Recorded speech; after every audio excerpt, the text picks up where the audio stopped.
between dreams and nightmares.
Congratulations, every diamond count, and with Bonox, recharging is easy, fast, and secure. Jumping now, choose your top up and get ready to dominate the map. Plus, use the code MCT AMER to get 5% discount. Skins, events, hero, everything within reach with a single top up. Less waiting, more action. Recharge with Bonox and play it at next.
Welcome everyone to MCT AMER North 2026 Finals. After weeks of competition, countless matches, and an incredible playoff journey, we finally arrive at the moment everything has been building towards. Today, we crown the champion of North America. I'm your host, Layla, and joining me at the desk today, Kronos, ready to break down every key moment, every adjustment, and every decision that could determine our North American champion. And Trex, returning with bringing his deep knowledge of the North American scene and stories behind these players and teams, and of course, the honest and unfiltered analysis fans have come to love and known for. So today, right, we have these two teams remaining, Alpha 7 North and the Night Horde. What do we think, Kronos? What are you looking forward to today? It's new legacy time. It's MCT AMER North's first ever group finals, of course, and it's the time to punch your ticket to Paris, one way or the other, right? Wild card or main stage, it doesn't matter. At least you get a way to punch your ticket there. And not just that, it's gonna come down to how these teams are gonna be able to battle out and be crowned as the first ever MCT AMER North group champions and go to sea and be the representative for North America in the grand finals against the South. Yes, a lot riding on today's series. Before we begin, though, let's take one final look at the road that brought us to the championship day here at MCT AMER North 2026. Let's take a quick look at the Swiss format. Welcome to AMER 2026, the official league for Mobile Legends Bang Bang in the Americas. In this video, we'll walk you through the format of the competition. The league is divided into two regions, North America and South America. Each region features 8 teams, for a total of 16 teams competing in the ecosystem. The regions compete separately during the season before meeting in the Americas finals. Each region begins with the Swiss stage. All 8 teams compete across multiple rounds. Teams are matched against opponents with the same win-loss record, ensuring balanced competition. Matches in this stage are played in a best-of-3 format. The playoffs are divided into 2 phases based on seeding. Lower seeded teams begin in phase 1, where matches are played in a single elimination format. Higher seeded teams advance directly to phase 2, which uses a double elimination bracket. Matches throughout the playoffs are played in a best-of-5 series. In phase 2, teams that lose in the upper bracket move to the lower bracket for a final chance to continue. The playoffs culminate in the group's final. The final match is played in a best-of-5 series to determine the group champion. The champions from North America and South America advance to the Americas finals. Here, they compete to determine the best team in the Americas in a best-of-7. Everything leads here. AMER 2026 starts now. And that's the road these teams have traveled to reach championship day. Trex, when you look back at everything that's happened this season, what has impressed you the most about these two teams that are standing here today? I think we have 2 very different stories of these 2 teams. For Alpha 7, it is pure dominance, going completely undefeated, being the team that everyone thinks, knows, hopes, and overall bets on that's going to win this thing. When we look at Night Horde, it is pure perseverance. After taking losses, after just the grueling effort of qualifiers, and finally getting their revenge against Vendetta, 3rd time's the charm, losing to them back-to-back and finally getting a dub. And the most important one at that, it is pure perseverance for the Night Horde, and can they keep that going? Yes, and to keep that going, of course, the preparation adaptability remains the key factor on championship day. So with a best-of-7 series coming up, how will global ban system affect it, right? So let's take a quick look at the global ban video. We'll have the global ban in MCT Americas to bring more dynamism and special strategies. Under global ban rules, each hero can only be selected once by each team. After every match, the 5 heroes used are banned for the remainder of the series. The pick ban applies only to the team that used the hero. The opponent may pick it next game. In best-of-7 matches, the global ban resets for both teams if it reaches the final game. Expect new strategies, fresh picks, and much more.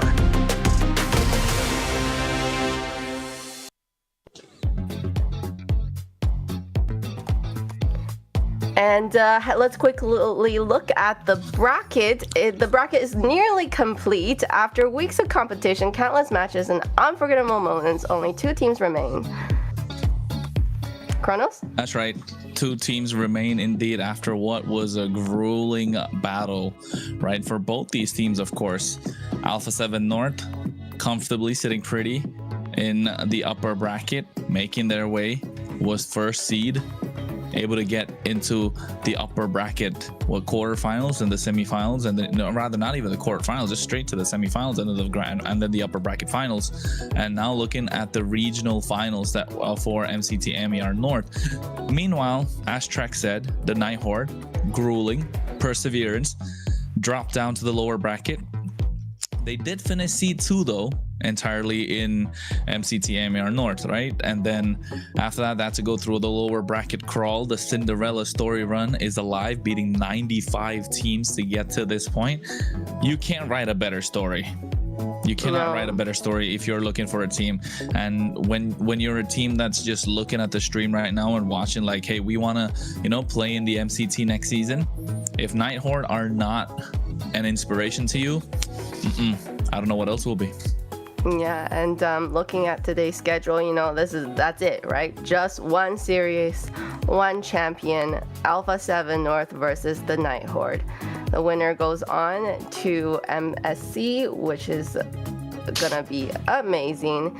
But before that even happens, this series today, best of 7, we were talking about the global ban system, and I want to get Trex your opinion now that the game has gone all this way.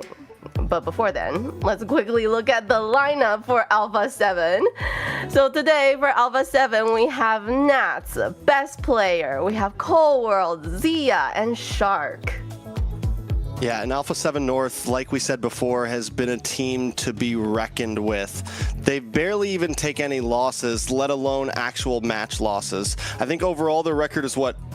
Yesterday was the first time they took more than just a 1-game loss. But between all the matches they've played, they've taken 4 matches, 4 games. 4 games total is all they've lost in all of their best of 5s, best of 3s, etc., etc.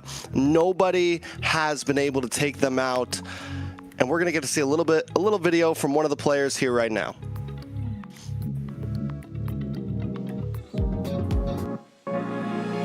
First, I would say on the roam, Merlin, because I feel like Merlin is one of the best roam right now. And for the gold lane, it was Melon, because he has a potential to be one of the strongest. And then for an XP lane, I would say Merciless. And then for the mage, I would pick Churro, because Churro right now is the best.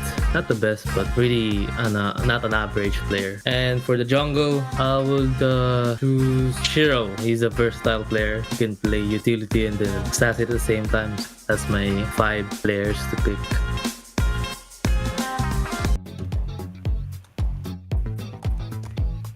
And coming up, we have Night Horde going against Alpha 7. We have Merlin, Shiro, Suri, Kaiser, and Tamal. Very interesting for the roam position. We have Tamal today.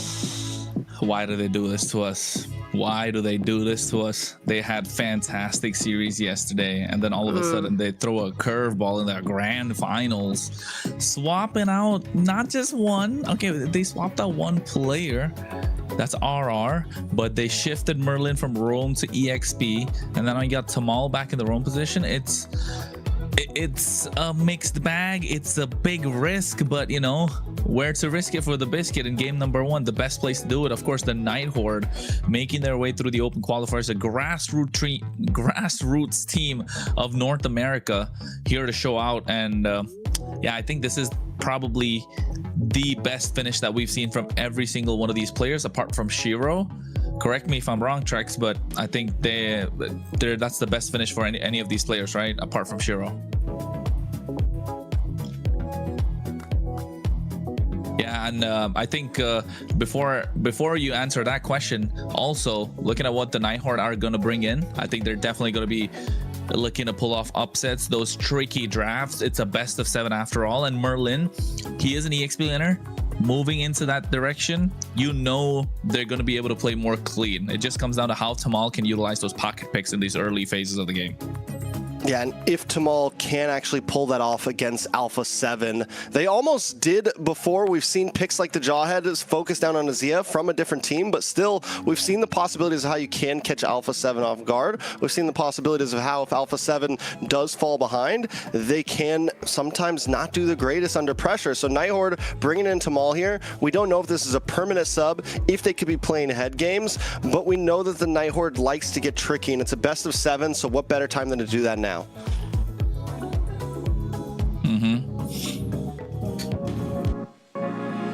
Dream team for Roma will go with Joybotch because he knows how to control the map and make a lot of good plays.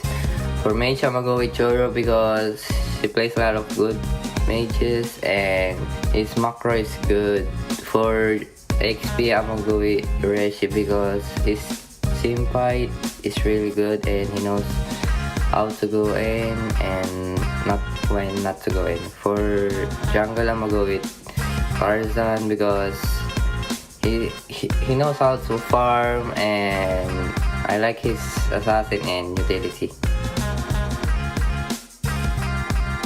And there you have it, the two teams that are about to go up against each other for the title of Champion of North America. Very exciting time today to kick off the series. The first series, we have an adjustment, right? We looked at the roster for the Nighthawk.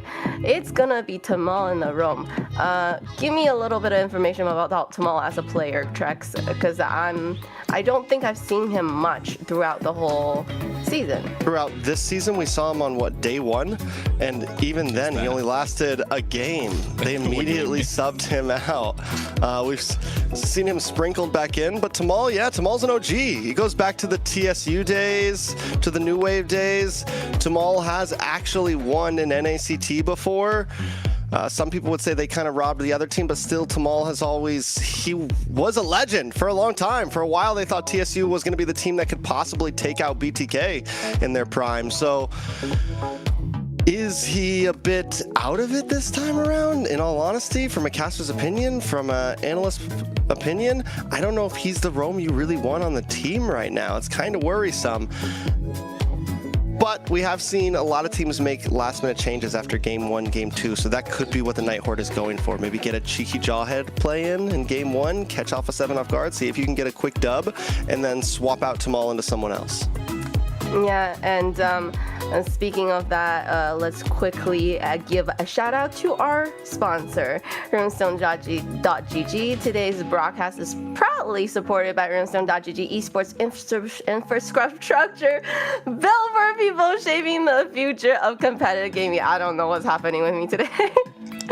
From real-time data to live fan tools, Runestone helps make esports more interactive, more insightful, and more engaging for everyone involved. Oh my goodness, I'm so sorry guys, but yes. So make sure to go check out runestone.gg. I don't know, something's wrong with me today. I can't even talk. It's the excitement, it's the excitement for this match. I think everybody is really excited to watch this series. We have the Nighthawk, the dark horse, right? The team that went through open qualifier, fought nearly 100 teams to get here. Kronos, what do you think the chances of Nighthawk winning, even though we have that roster change that we're talking about? I mean, I agree with Trex, right? I'm not sure if this is the moment you kind of pull out a roster change, but then at the same time, it's like it's you're going for broke. It's a double-edged sword. It's the big gamble in terms of looking at your guess coins. If they get game number 1, we have a series on our hands, that's for sure. I mean, regardless of how it goes, we definitely have a series on our hands. It is a best of 7 after all. But I think Nighthawk, they're gunning for this game number 1. they're gonna be desperate. They're gonna scratch, crawl, do whatever they can, get this game number 1, right? Because they're a momentum-based team. We saw that previously, and the moment they get game number 1, they're gonna be able to hold their own. The one thing for Nighthawk, I would say, is don't overheat. We've seen the Shiro himself mentioned that in the VC, in the calls, they kind of overheat. We don't want that to happen for the Nighthawk. But for Alpha 7, you gotta play your game. Bring your A game. Best player said it himself yesterday. The blood pressure's not going to be high anymore. He's going to bring out his best. We were hoping to see his best. We haven't seen his best yet in the MCT North. Hopefully we get to see it soon. I agree. You know, taking a look, yeah. I agree. We had to get one in for Grand Finals, obviously. I think taking a look at Nighthawk, the major problems that they spoke about the overheating, right? Getting a little too excited. You're winning, you're yelling, you're hyped up. So keep your cool all throughout this. You win, you lose, you keep the same composure no matter what. And that's going to be huge going up against Alpha 7. And we've seen teams crumble under having bad morale, bad composure, things like that. And once you start taking a loss that you should have won, it can get even worse. And honestly, both of these teams have... Alpha 7 hasn't suffered from it this season, but we've seen these players suffer from those same kinds of mistakes. So far, Alpha 7 has played clean. Even the other day, they won all 5 games, were able to dust it off their shoulders, going from almost losing match point to be able to take it back and take the dub. So Nighthawk, we need to see those same possibilities if they want to put up a fight here. 3, 2, 1. That's a good picture, guys. All right, so Alpha 7 will be blue side up front. They will take the first pick. And for the first time this whole tournament, we're seeing 4 dots above those logos. This is a best of 7, could go the full distance. We might break 5 games in terms of overall bans in the global ban system. It's going to be intense. Yves ban and Phobius from the side of Alpha 7. Marcel going to be followed up by something else here on the side of Nighthawk. Yeah, The question is, are we going to go?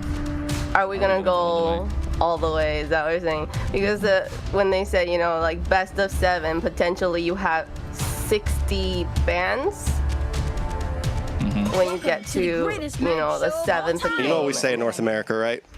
Sorry? We always go. You know what we say in North America, right? Always go. We always go all the way. We always go all the way. All right. Let's see what we got for today.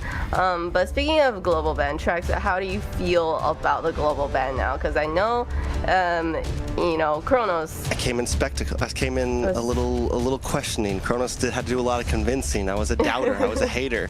But by the end of this, honestly, I am starting to feel. You know, for the longest time, that was a topic in live streams and stuff. Like, what do you guys think about global? No protection from the rain. I'm like, nah.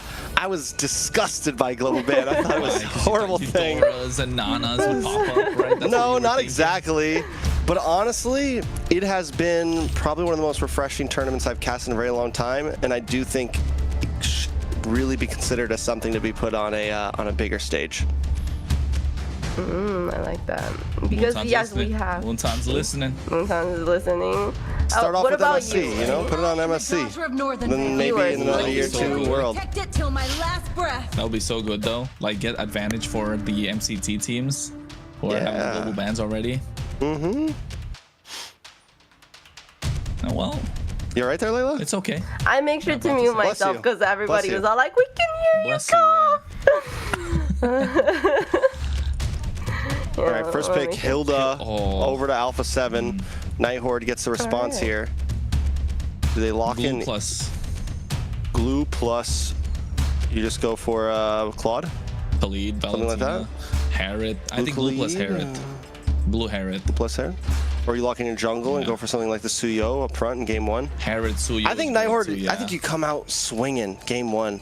Come out swinging. It's Honestly, the glue does great against the Hilda. I think you lock in the glue. I mean, you could wait though for pick 3 for the glue. Yeah, true. I think, but you gotta lock in the Harriet early, right? You get the Harriet locked in. I said Khalid earlier, but then I was thinking you can lock in the Khalid for pick number 3 as well, just because of the Hilda already being picked up. But I think Harriet's gotta get locked in here. Kistler was a monster on that Harriet. By God. Oh. He was locked in yesterday. Kistler was slaying, man. He had it locked down. yesterday. So I think a comfort pick definitely coming off of those games. Yeah, the way he just like chased and finished a lot of them was just impressive. We forgot about Jushin? Oh. Huh. Well, it got picked up, right? It has didn't to be even notice picked up. that. Nobody's not banning that. Yeah, the fact that it made it to now. They gave them Hilda and Jushin. And Leo Mord. Gets in there as well. And Leo Mord. Alpha 7 do look strong though. Alpha 7 do look strong with that, and best player up the always looks ZTN better here. off when he is stronger, right? On the front foot. I think glue. I think just pick up the glue here. Yes, the Zetian's great, but then you do have a couple of more options for the mid lane.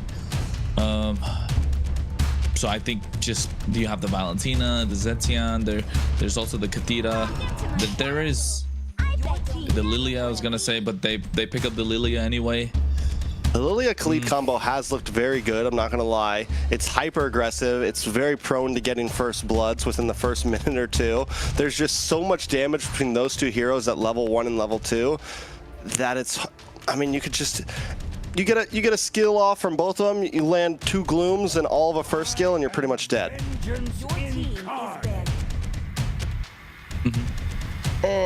Uranus would be like the next pick. No, I think it would be a good ban from Alpha 7, the Uranus being taken off, just because they don't really have any sort of shred right now. But then Nighthorde will be looking to take out. Okay, Terizla's gone, but I think if you're Nighthorde, you take out the carry, right? Take out the carry or the Claude. In this case, because you already taken out the Moskov, with Zia has been really good on. I think carry's just a safer choice. Yeah. You think Claude? I think Claude's more of a Zia hero. There you go. Claude's gone. And the fact that they banned the Moskov means they're also like, yeah, we just don't want Zia to have this. Like the fact that it wasn't Claude and carry shows that they're kind of focusing a bit more on like Zia's shining pool. Is it honestly, so that Kessler can have a better Lapu game? for Nighthorde right now would be like what? Did they ban those like Zia 2 heroes for Zia, right? Is it so that Kessler can have a better game? Because I feel like Kessler has done really well for the team, and if they can keep on making him the focal point and, you know, make those like he did yesterday. Harry's very outranged too from the Herathan gold lane, so yeah. Regardless of whatever gold lane was going to get picked up by Alpha 7, like Herod definitely dominates the laning phase, so you give him more of an advantage right now. The Suyo's locked out too. You know what the other thing is? The other thing is we did see Shiro pull off a Herod in the jungle before, just when the update came through, just when the patch came through. Okay. So he can play this in the jungle. It's a possibility, right? They can flex it still to the end. I like the Lapu here for Nighthorde, honestly. CC immune. Able to get through, able to dive onto the Jushin, wouldn't be horrible. I think glue. Glue still for EXP. I think just because it's such a great pick into the Leo mode, right? Never mind Fredrin. Going I don't know. into I don't know. Save their EXP lane. Yeah, I might have saved the jungle. I agree.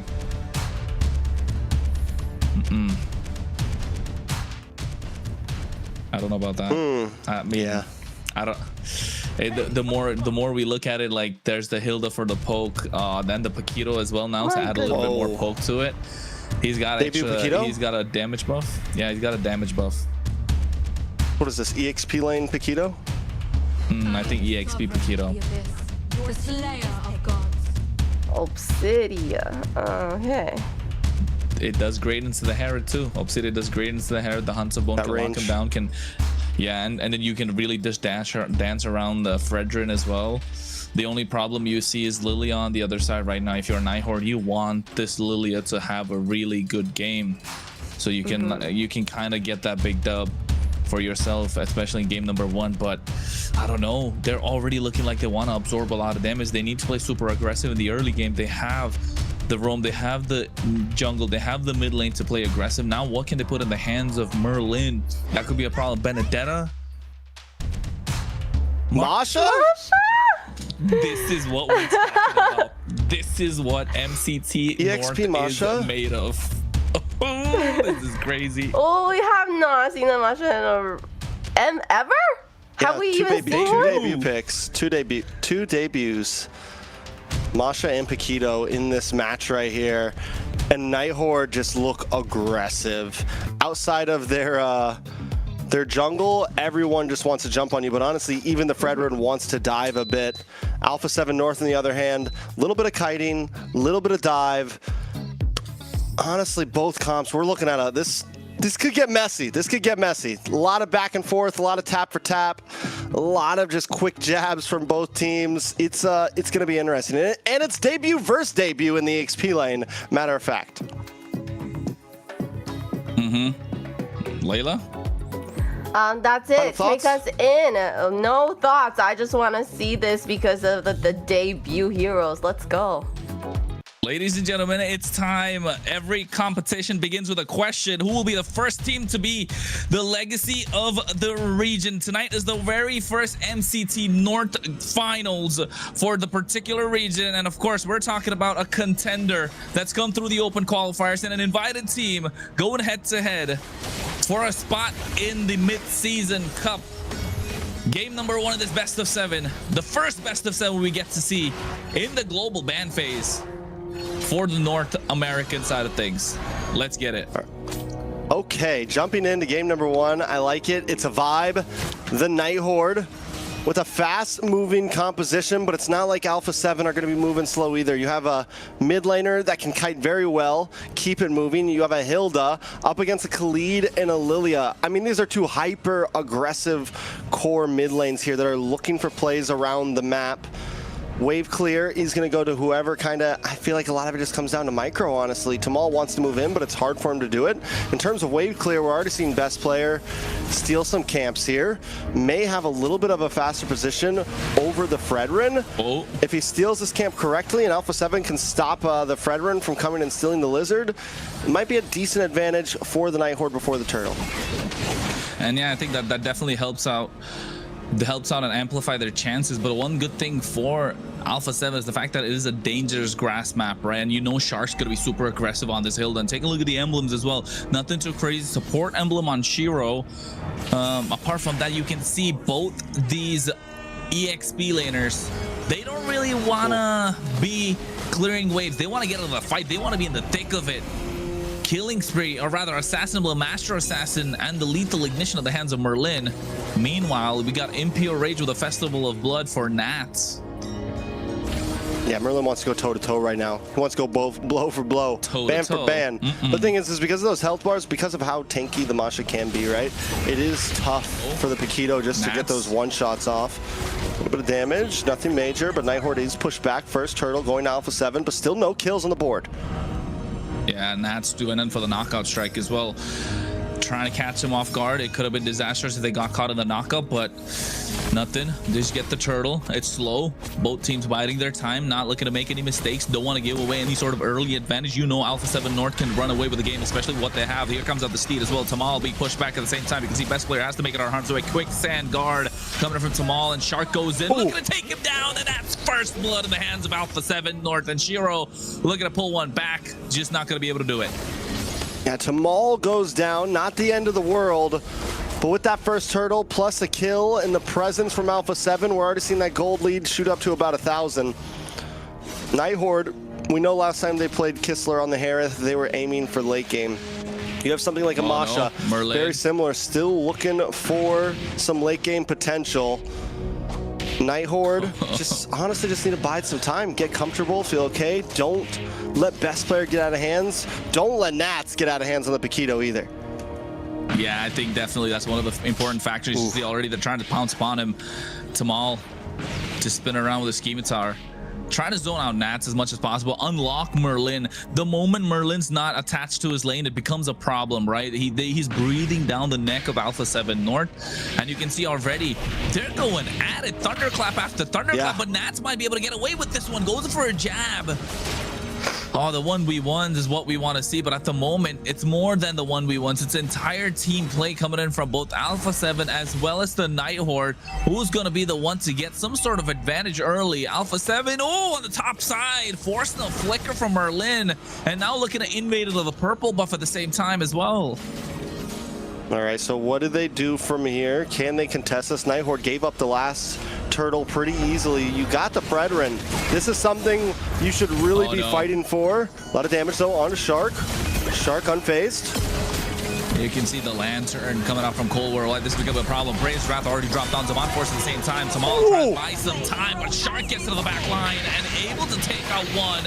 And they follow with another Merlin, looking to catch Shark off guard. Siri trying to buy as much time as possible. Zia comes into the fight, picks up one. And that's 4 members down and out from the side of Nighthorde. Alpha 7 in the driver's seat.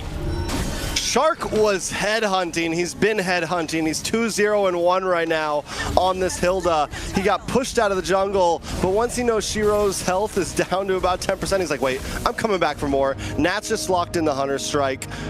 Cold World also picking up the first item. Alpha 7 on a roll right now. We were just looking at a 1,000 gold lead. Well, now that's 3.5 times more, almost 4K into their hands. Warax locked in for best player. I mean, items are just popping up all around right now for Alpha 7, and we're barely seeing anything coming for Nighthorde. The deficit is starting to happen fast. He's trying, right? Merlin's trying to take down Nats with the Thunderclap as well. Doesn't have enough energy to go for it, but Nats has been doing a fantastic job trying to keep him at bay, and all comes out of the credit in terms of what the emblem setup is as well. Goes for the Impure Rage, went for the Festival of Blood, so going to be able to sustain quite a long time. And I think that's an important factor to keep tabs of, just because of the fact that Alpha 7 is not just about the micros, but also how they're prepared going into every single. They're not phased by this mashup coming out from Merlin whatsoever. All right, so Nighthorde, with the fact that they're so backed up, this isn't the first time they've been in a position like this. They've lost 2 towers. If they can keep things from getting out of hand, the problem is there's still another turtle plus a Lord, and they've already lost the tier 3s on both sides. They're already down to a 5K deficit. It's a tough spot. If things continue like this, by first Lord, they're going to have barely anything to defend with. So they've got to slow play. They can't fall into these traps just like this. Yeah, nice knockout strike as well, getting the knockup onto 2 members. The lantern's going to be a problem. It's a slow chokehold coming out from Alpha 7 right now. They've got a 5K goal lead. They're sitting comfortable. They don't really have to take any risks. It is the finals of the MCT North. They've taken the tier 2 on the bot side, slowly choking out Nighthorde from their own jungle, the neutral objectives. Next thing you know, they're not going to be able to walk up with the minions as well. Here comes out a Steve from best player. Nice use of Raging Sandstorm. Brave's Wrath drops down just to be able to get the clear. And look at Nats, he's going in, trying to get them taken, and now low. Zia flickers out of harm's way as well. Shark looking to flick from the side when the opportunity presents itself, and Alpha 7 North trade HP and walk out. Yeah, but it was a close call there. The problem is how does Alpha 7 North do that so well? Trading shots under the tower. I mean, Cold World goes down to about 10%, just gets away. Nats as well, able to just get away. Nighthorde was outputting, spent everything they had.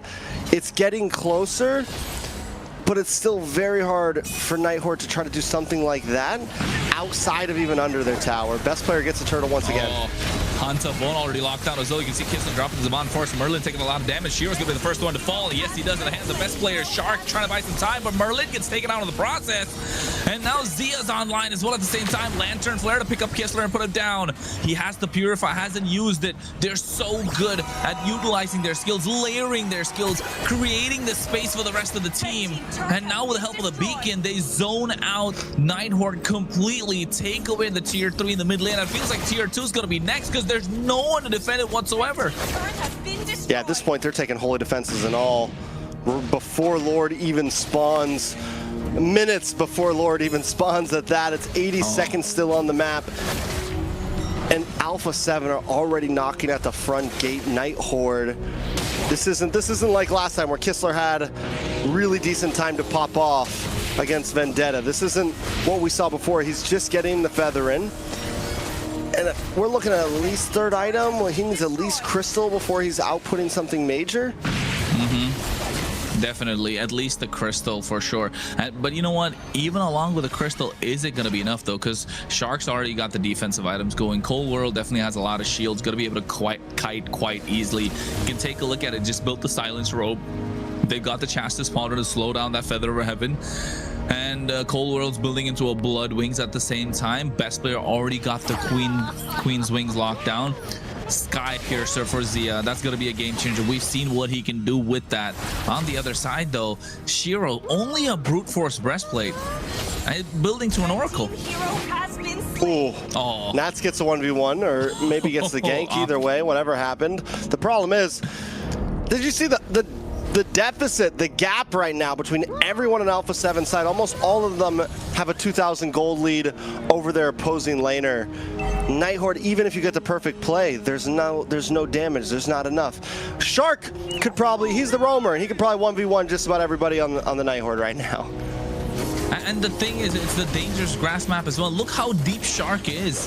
He's conquered the entire top side, and because of that, they're not allowed to walk into the Lord Pit whatsoever. They're not, forget the Lord Pit, they can't get to the top half of their own map.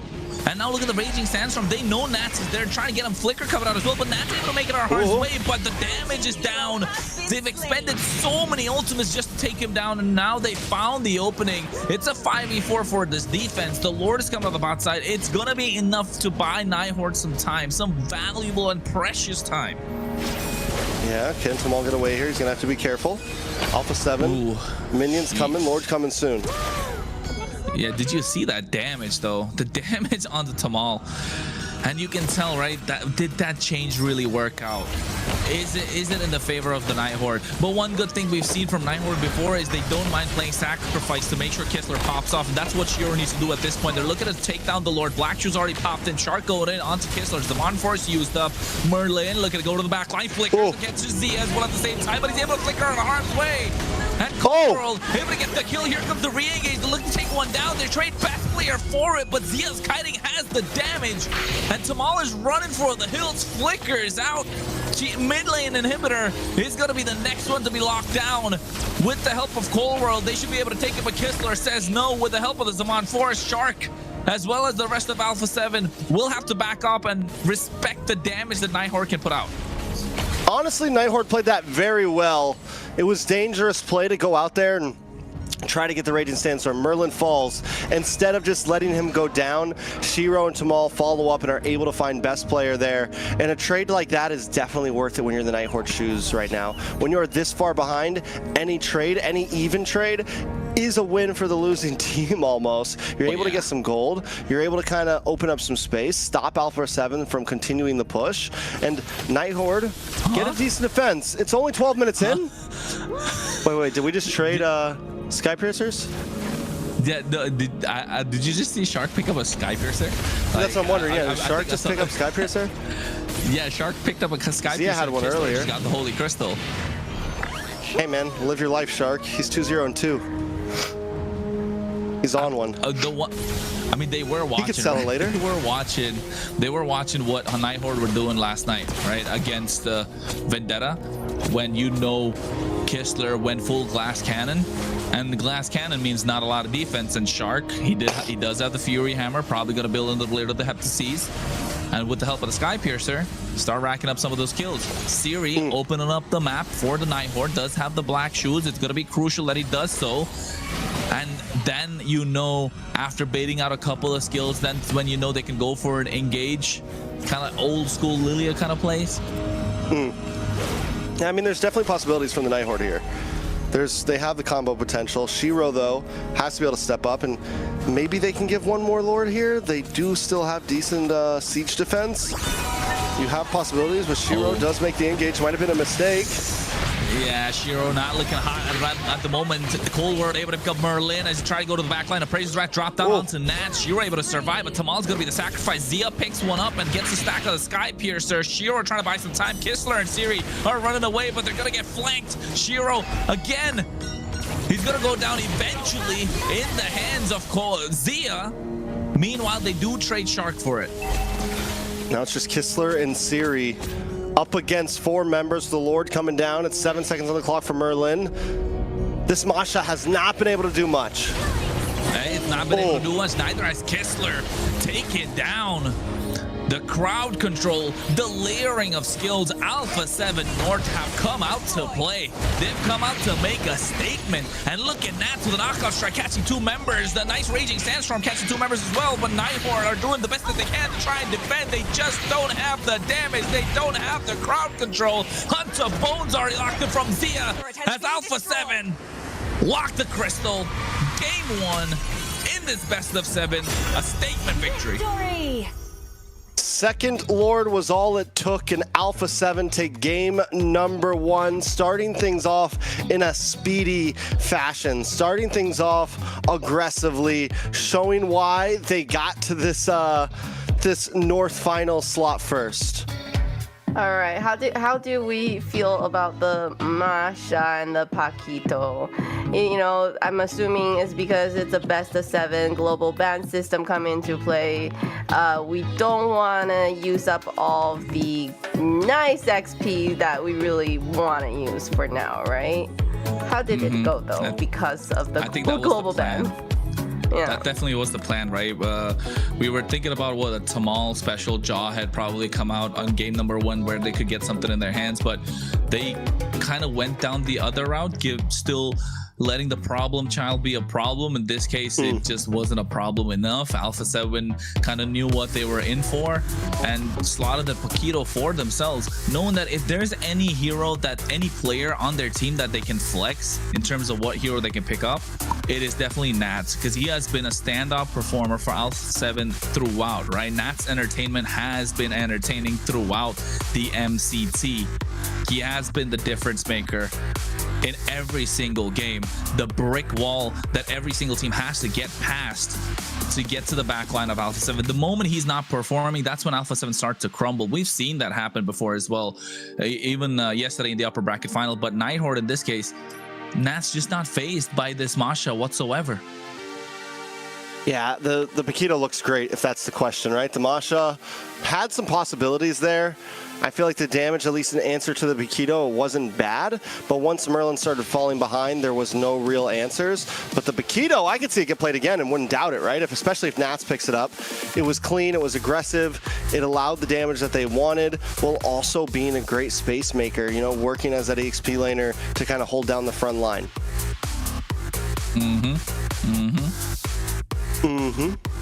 And the Nighthorn, they I know. Yeah. The Nighthorn, you know, it's kind of like looking what happened yesterday, but unfortunately they couldn't stay centered, you know, get into that flow state. From what we saw from them yesterday, you know, even though they were backed up against the wall, they could still hold it together, stay centered, and turn that game around. Fortunately, this game, that just didn't happen for them. All right, so where do they take it from here, right? Alpha 7 completely dominates, finishing that game with well over 10k gold lead almost. Most of the game, the gold was never going down. Towards the end, at a steady 8k plus, I mean, Nighthorn just, it felt like they didn't stand a chance. It felt like Alpha 7's just like, listen, you never should have got here. Nighthorn now needs to kind of prove themselves. I think my question really, Cronus, is do we think Tamal was a problem here? Do we think it was just overall comms between the team, draft, you know, where exactly did Nighthorn really fall short here? I mean, if you ask me, in terms of synergy, you guys played your hearts out yesterday, right? Lower bracket, double, 2 best of 5s, a couple of best of 5s before that. You were sweeping the floor with everybody else. But you know what? A little bit about Nighthorn later on. MVP of this game, Zia, another consistent performer for Alpha 7 North. If there is, when the brick wall falls down, when the brick wall has been ran through by the opponents, they've got to get through Zia. And Zia has been the cornerstone, the pillar of Alpha 7 North, around whom the entire composition is built to make sure he is allowed to succeed. If their chips are down, they don't know where to go. It's the turn, it's the river. You know for a fact he's gonna have an ace up his sleeve. And Zia seems, especially the Subsidia pick, It's something that none other teams have really been super successful with, but Zia the pockets run deep right now in terms of what he can pull out in the gold lane and still make it very fearsome. This is game 1. He's using an Obsidia, and he's comfortable with it. Still has multiple other quote-unquote meta picks that he can pull out of his hat, and that's a scary spot to be if you're Nighthorde. Very, very scary point to look at if you are the Nighthorde, because not just Obsidia, it was also what the Paquito being picked up. The only kind of, I would say, the power pick that they had was the Jushin for themselves, the Leo Mord. Apart from that, the Hilda, yes, but the Hilda is usually not let through in the draft phase. And if it is let through, you pick it up first thing, prioritize. It doesn't matter what's there, what else is there, because you want to make sure you're maximizing, especially in dangerous grass, right? That's another thing to look at. The drafting kind of not being the best for the Nighthorde. And again, getting back to what synergy they've built up throughout the entire lower bracket run. And now in the grand finals, when you know, like at this point, regardless of what happened, the players must be known how to communicate without really saying much to each other, right? They've been through quite a lot, and I think in the grand finals making that change does hurt. And another point to note that Tamal is not played with Siri, because Tamal, when he started, he was playing with Colleen, and now Siri's coming through into the playoffs. So that's another massive change to look at as well. How is their synergy built up? How have they been scrimming together? Ifs, buts, and maybes, and I think that risk doesn't seem to be paying off at the moment. Tamal wasn't there when they were getting into the flow state. Exactly. Look at Layla. She's just like, I'm disappointed. When Nighthorde are winning, she's so much more. Yeah. Come on, Nighthorde. Yeah, Come on. Say, Layla. Going into second game of this best of 7. Let's see what the Nighthorde can do, right? If Tamal can really get into that flow state with the rest of his teammates and make some great plays, because as a roamer it is very important. It's a very important role for your whole team. Think you could beat Tamal, Layla? No. 1v1, little show off, jaw Let me head get off. into my flow state, maybe. If we were doing 1v1 Angela, maybe. Okay. Who do you ult? This is so 1v1. random. No, that's because it's like one of the heroes. I don't play the setters and all that. I only play the supports. Yeah, guys, if you want Layla to play Angela for you, you gotta make sure you follow our socials. Right, Layla Baxo right there. Layla Baxo _ And make sure you / follow there you go. these awesome casters that's been by my side throughout this whole season. And they are amazing casters, and definitely follow them for wild content that they put out. Wild. Wild. I know, right? Wild. For the lack of a better word. But Or hey, wild. Game number two, Alpha 7 Nighthorde prioritize blue side. They want that priority pick, taking out the Phobias, taking out the Kalea. Freya's gone on the other side. Jushin's probably gonna be next. And Broken Walls, Baxia could be an option for the Nighthorde. They do like picking it up, even if it's first pick or even if it's in the first phase, knowing that best player might not be risking it. There's the Hilda that's gone. But if you're the Nighthorde, what's the other pick that you take out? Do you start taking out, you start hacking away at Zia, right? Do you want to take out the Harriet? Do you want to take out the carry? Or do you take out another early game, prioritize hero like the Glue at this point? Or the Valentina, so you can get the Sora for yourself. So many mind games at play. So many possibilities, right? And it's only game 2. Nighthorde taking that loss. You can tell it's like we got to kind of overthink this a bit. Do we want to give them this? Do we want to give them that? What if they leave this open? You know, on the side Alpha 7, I think next ban probably has to be the Jushin, right? Yeah. Your team. Oh, Uranus. Then they give over the Hilda. Yeah, I think the Hilda's already banned out. I think they give the Harley to Shiro. Yeah, I think you can tell like Nighthorde are building towards the Harley. The Uranus is gone, the Kalea is gone. A couple of the counters for the Harley. The Jushin is still open. Now it comes down to Sir Rose. What is he gonna prioritize? Is the Jushin too expensive to give away, or is the Harley? You know what? Forget about it. Forget about it.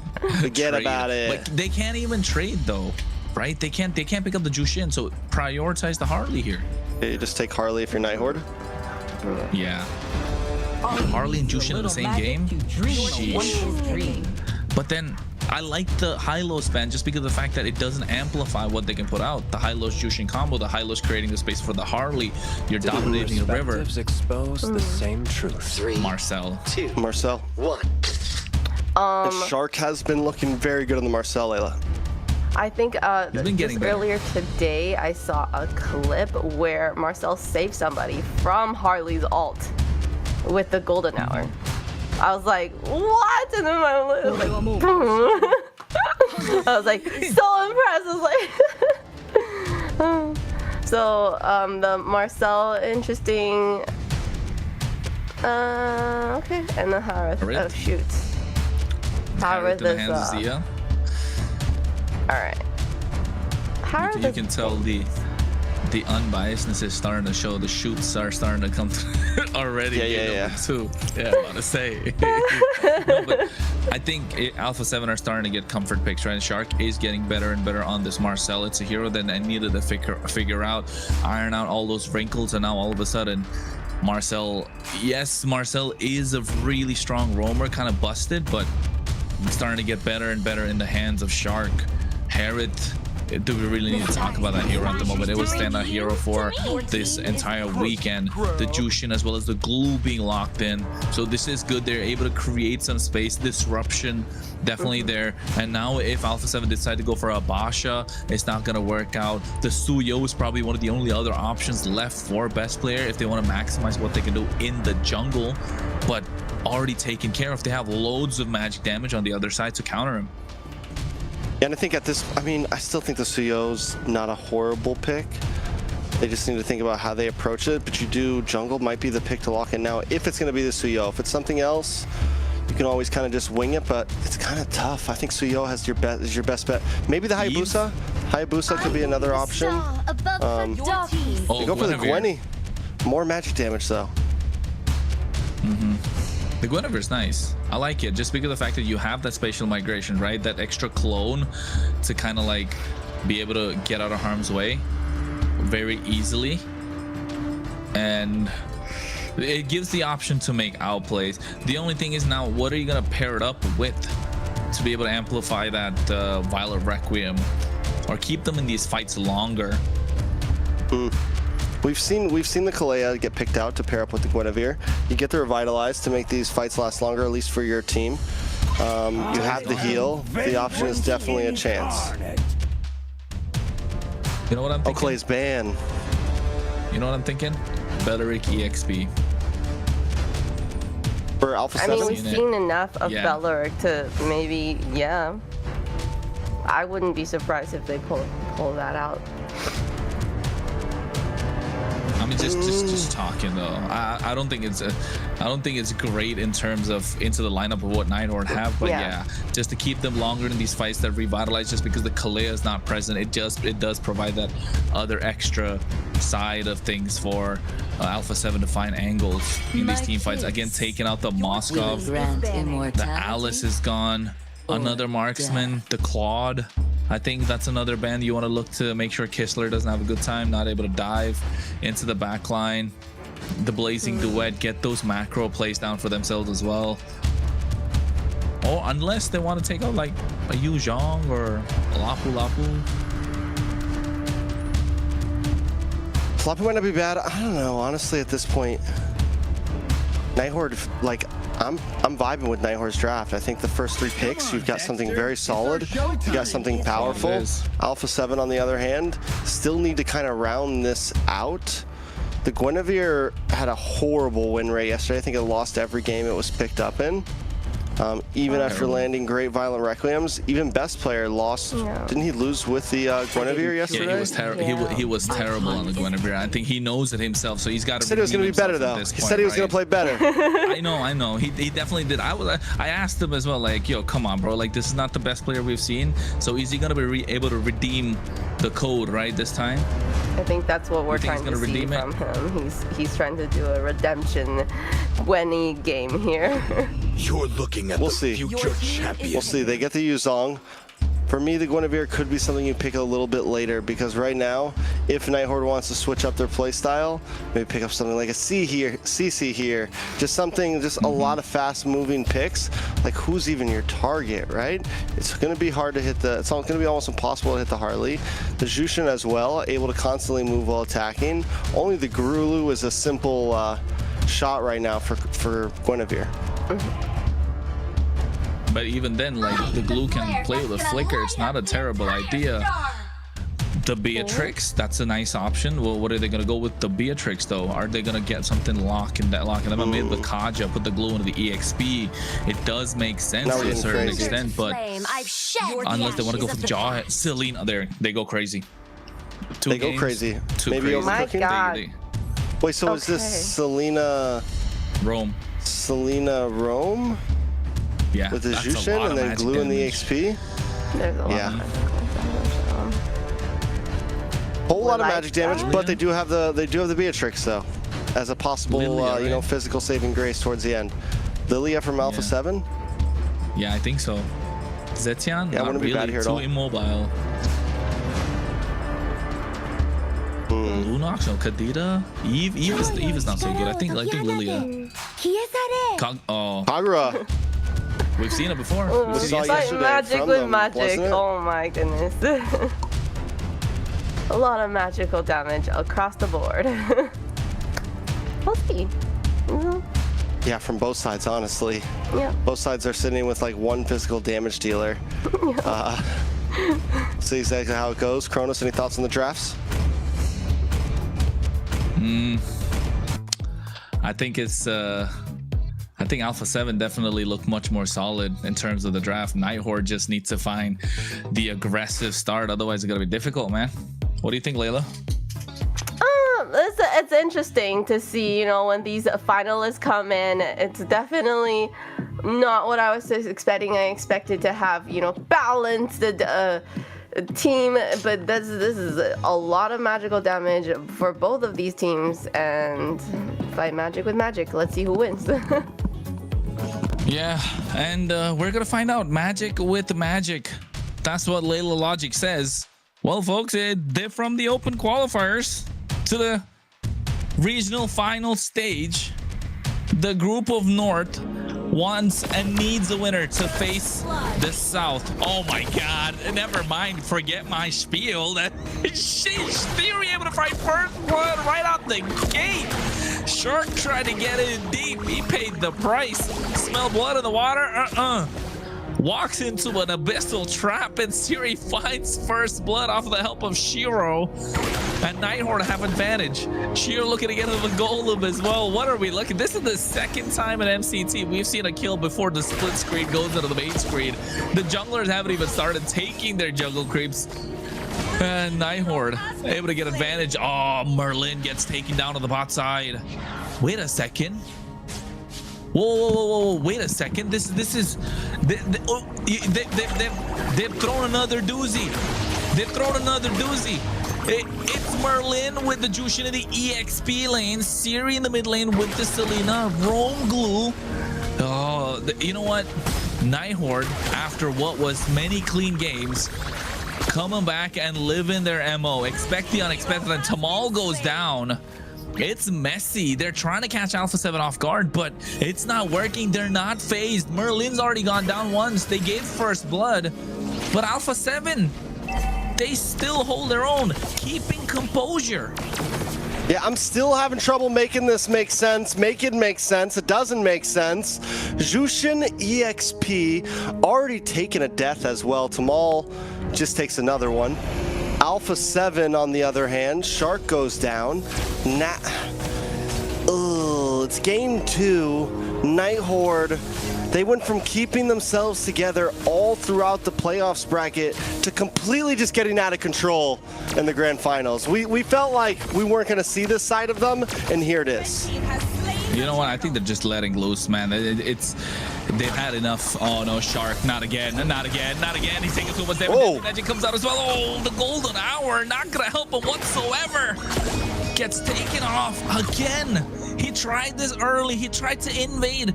We got our first blood again before the split screen even went away. And he's doing it again. And Nighthorde, every single time the arrow lands, they look lethal. They look deadly. And the only purify they have is in the hands of Zia.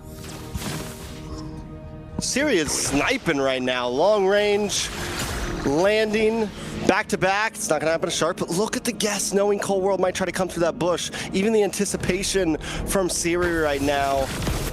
Oh, if no, all of Nighthorde's not a plus, Zia taking so much damage, and they're able to pounce on them. Where was this Nighthorde in game number 1? Where'd they play in hooky? Is this flow state? Or have we entered flow state? Has Nighthorde taken a second to download, and now, I mean, Siri's making predictions with the arrows. Shiro finally actually popping off in off lanes. It's now looking bad for Nighthorde. What is Merlin on, bro? For game number 1, you know what? Let's talk about Merlin a little bit. Well, you know, it's not a lot of action right now. At least, never mind. Top side, Shark walks in to Shiro. He's taking a lot of damage. The yin yang overturn comes out as well. But Cold World walks into the best player, getting a knockup. Shiro goes down. Look at the HP that Cold World survives on. You're not supposed to live from that. Shiro wasn't. That's huge. That turns something that should have been a guaranteed kill, possibly an okay trade, to a big whiff on the side of the Nighthorde. Just when we were complimenting the flow state, Shiro felt like he was in flow state. He felt like that was a guarantee, and the guarantee did not come through. On the other hand, Merlin in the XP lane actually pushing Nats back right now. Gonna rotate back up. Turtle back on the map, number 2. And you know what? The turtle being started. Kistler's the ones trying to pull the aggro on the bot side. Shiro trying to make his way. Turtle being reset in the mid lane. They're looking to pick up a fight. Tamal with the slam. Getting them down. And broken walls means that, of course, the turtle can be moved front and back. This turtle's just dancing around at the moment. Shiro gets spotted by Shark, looking to get on top of Zia. Only has a purify. Turtle still being pulled away. A reset once again. A slam right on top of Shark. He gets there with the help of the grab. Bandage Rage coming out as well. The Black Dragon is unleashed, looking to zone out the right members. Kamal's the one who's going to get caught. Zaman Force drop down. Here comes Spatial Migration. And Cold World able to pick up the kill, but the Golden Hour coming through. A lot of damage onto Shark, but here's the beacon looking to pick him up and put him down, but everyone able to survive the slightest bit of HP. And if you're Nighthorde, it's starting to hurt. It's starting to get to your head.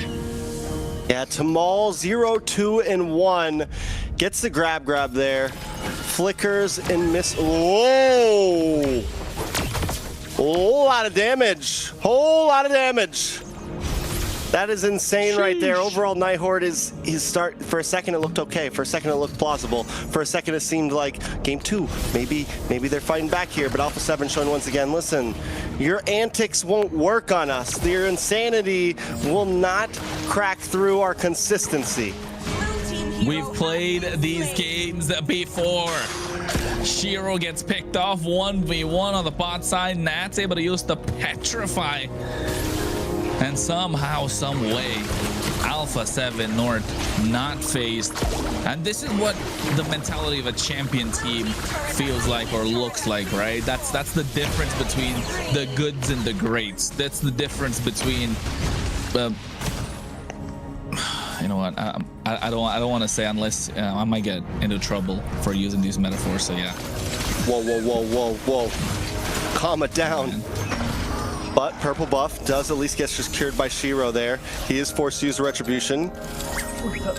Alpha 7 North now, and this is just Cold World and Shark. The range right now, the speed from Shark, they're able to just bully just the 2 of them, let alone if what we might see here where Zia and Nats get involved. Yeah, Shark going in, tracking shot, able to zone them out. Look at that. Tier 3 secured in the mid lane. All Tier 3's down. Oh, nice stun. Snap catches 3 members. The Mod Force coming out at the right time from Zia as well. He doesn't use the Purify. Best player with the Spatial Migration. Isolating Tamal, but Zia gets caught into the arrow, and they're able to snipe him down. Oh, it's back and forth. Back and forth, but Alpha 7 still holding a decent lead. This might be a big kill on a Shark. Oh, Shark still able to survive with the help of the Platinum Snap as well. Cold World makes it our harm's way. The Golden Hour doing so much work right now. And look at that. They get the arrow right on top of Nats. The Lantern is there. They're not allowing him to move, but they don't have the damage to take him down. still the amount of stuns right there. Arrow, slam, lantern, all of it. And that's just stayed still for a solid like 10 seconds there. Slam, arrow, slam. Lantern, and he still didn't die. He was still above half HP, and the draft of Nighthorde is starting to show. Right, they're lacking the damage. They so badly needed the early game, and they didn't get it. And to be honest, I want to take a look if Merlin even picked up the Sky Pierce, or did Siri. At some point, they need some sort of damage. They need to find a way to snowball out of control. You remember for about 2 weeks in the beginning of the season, Harley felt unbeatable. Yeah. You remember that? And now it's, look where we come. I mean, it's still good. It's still very good. But, you know, there's still, it doesn't even matter in the face of Alpha 7 right now. Shiro having trouble even staying alive. Might try to go for a pick here. But we do know one thing about the Harley. It is, either way, it can do damage. It can get 1v1s even in late game. It's not an assassin that falls off per se. Yeah, and not just that. Not just the Harley, Kistler on this Beatrix does have really good wave clear, right? If there's a hero that has really good wave clear, it is a Beatrix. You got the Nibiru's Passion, you got the Penetrate, you definitely have the Renner Snipes try and take somebody down, and they've recently buffed that shotgun, that Wesker. And you know for a fact if anyone walks in close is gonna get into trouble. Meanwhile, speaking of trouble, Kistler already using the rage. Oh my god. Cold War with a yin yang overturn, able to pick up that kill. And things are slowly starting to fall apart for Nighthorde. But oh, if you're Shiro right now, that's 2 kills onto Cold World that you should have got. That's so dirty. It's unfair. It's not right. Not like this. Under the table. Under the table. That's below the belt right there. Shiro had you, but not today. That's what happens when you can, you know, you got a camera and a stopwatch.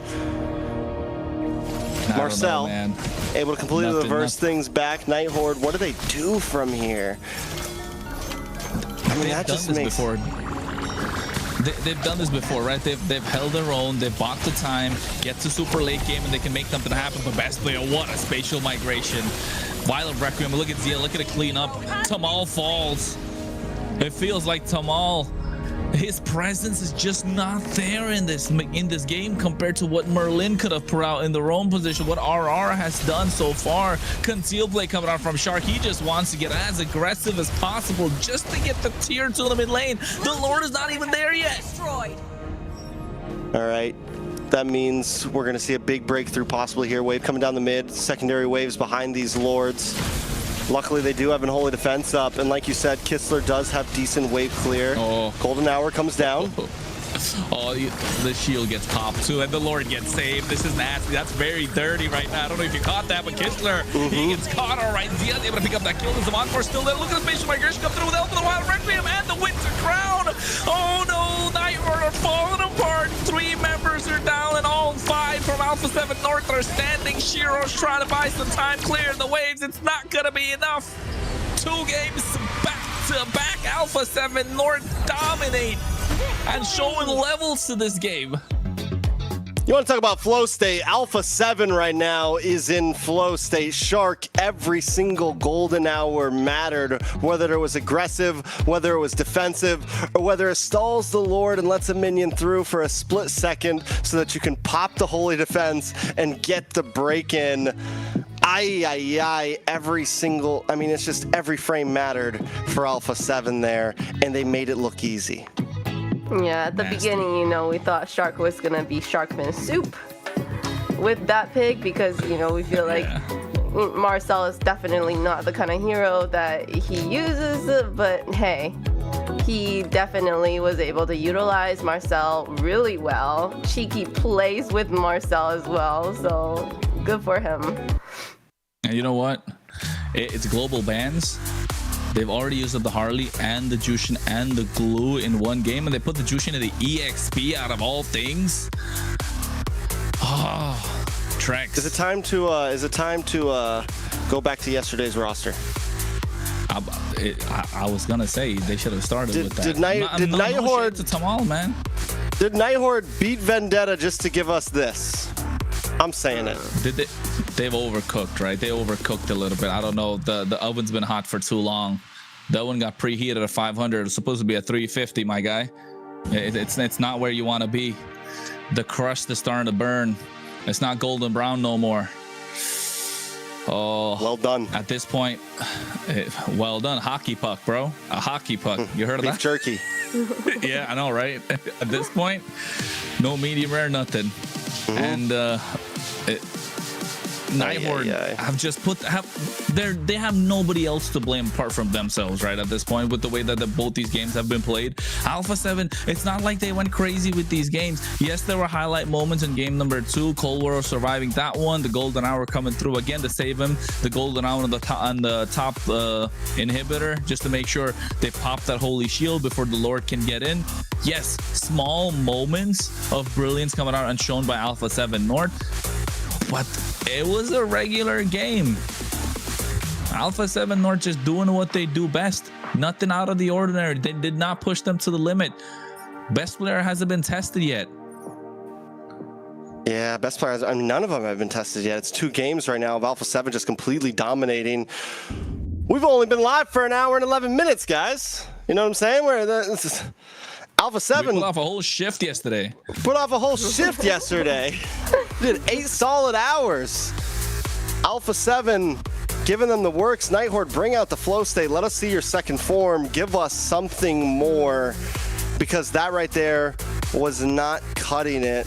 And again, I can't even say it's just small micro decisions. After, I mean, how do I give a big answer to Merlin playing EXP Jushin?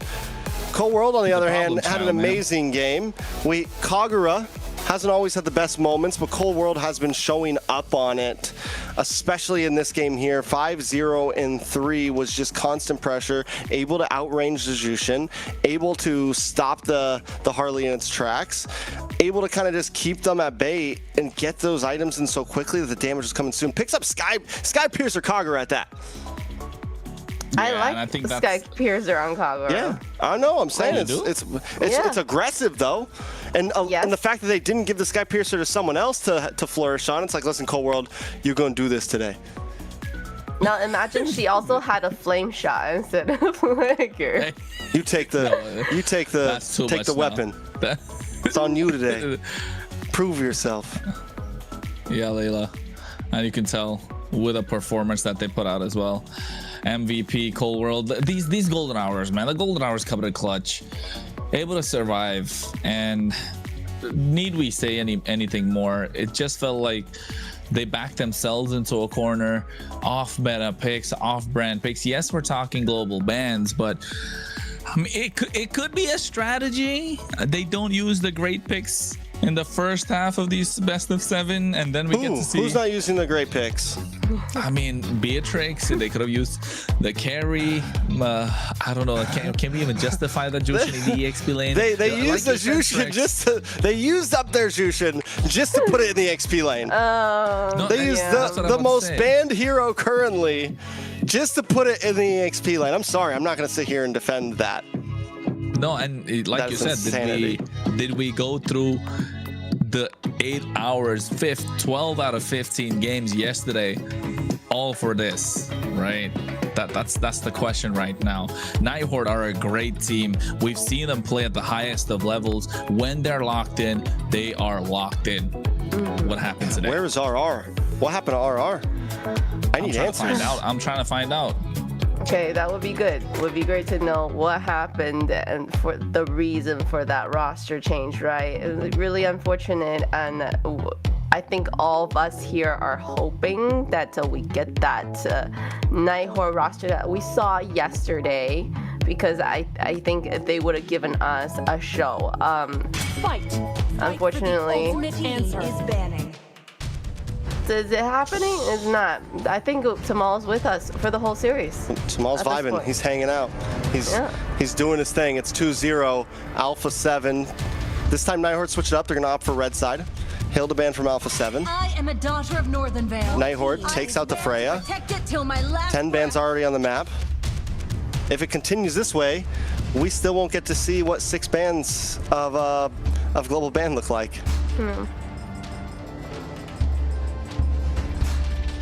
But Give me like, a you minute, know, guys. I'm cooking. My mission. I'm You're cooking? gathering the Your deets. team is I'm getting the banning. tea.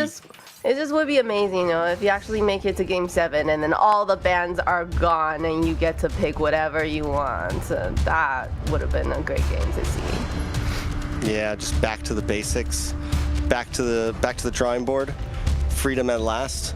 We'll see if that actually happens. Don't get me wrong, we've seen some crazy turnarounds in North American finals before. We've seen reverse sweeps. We've seen twos and twos fired back and 1-1 and then back to a final Game 7. But the way this is looking, it's tough, right? Nighthorde, on the other hand, Is banning. those last two games weren't even, we didn't, you know, they weren't 20-minute challenges. They weren't things like that. It was Alpha 7 just dominating. Nighthorde needs to think this through. I think they need to get back to the basics and play the game, play the way they've been winning throughout playoffs. Yeah, I think at the moment Nighthorde needs to find a lock-in, right? Coach Gino just better pull up with some sort of strategies right now just to make those off-brand picks work. Bring out the sun at this point. Go crazy. Go for broke. It's all right. You've lost 2 games. Go down swinging. Right, go down swinging. We know this team can claw and scratch their way back up in any possible situation. And I think we want to see that here in this best of 7. It's the first best of 7 of MCT North. It's the first best of 7 for the MCT overall. You know what? We want to see 7 games. Are we? I don't want to say it, man. I don't want to say it, but it's looking We'll like just watch them on I think Sunday. the chat, yeah, the chat's feeling it already. And you know what? Yeah, folks, don't forget, we still got the South coming in tomorrow and the day after. But right now, it's all about the North. It's all for the marbles. It's all for that ticket to Paris, France. Hilda, Hylos, Basha, the beefy boys taking off. Meanwhile, on the other side, Freya, Harley, and Khalid. So not a lot of early game pressure. They want to alleviate early game pressure from either side. Valentina is left open. They picked that up, and now all of a sudden, Alpha 7 North already look like they're cooking. Yeah, Nighthorde can have access to the Eve here, right? But with the Valentina already picked, Alpha 7 feels comfortable about it. And this is a pretty comfortable pick for Cold World as well. Something similar to how Yato sometimes will pick the Valentina over the Eve and certain other powerful picks like that. The question is, does Nighthorde take the Eve? Do they go for the ZTN this time? So, they can wait for it for 3rd pick. So up front, do you go for the Suyo here?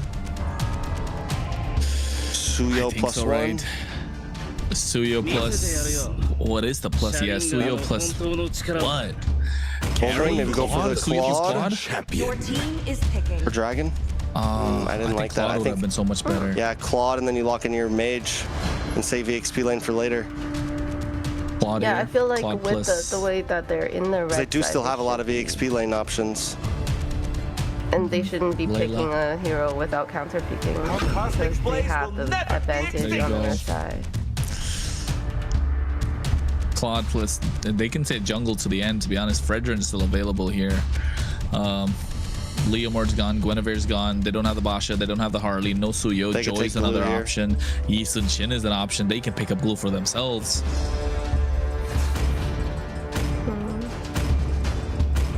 Oh, the silence. is The deafening, silence man. is deafening. Definite. Phobius works as well. Not bad.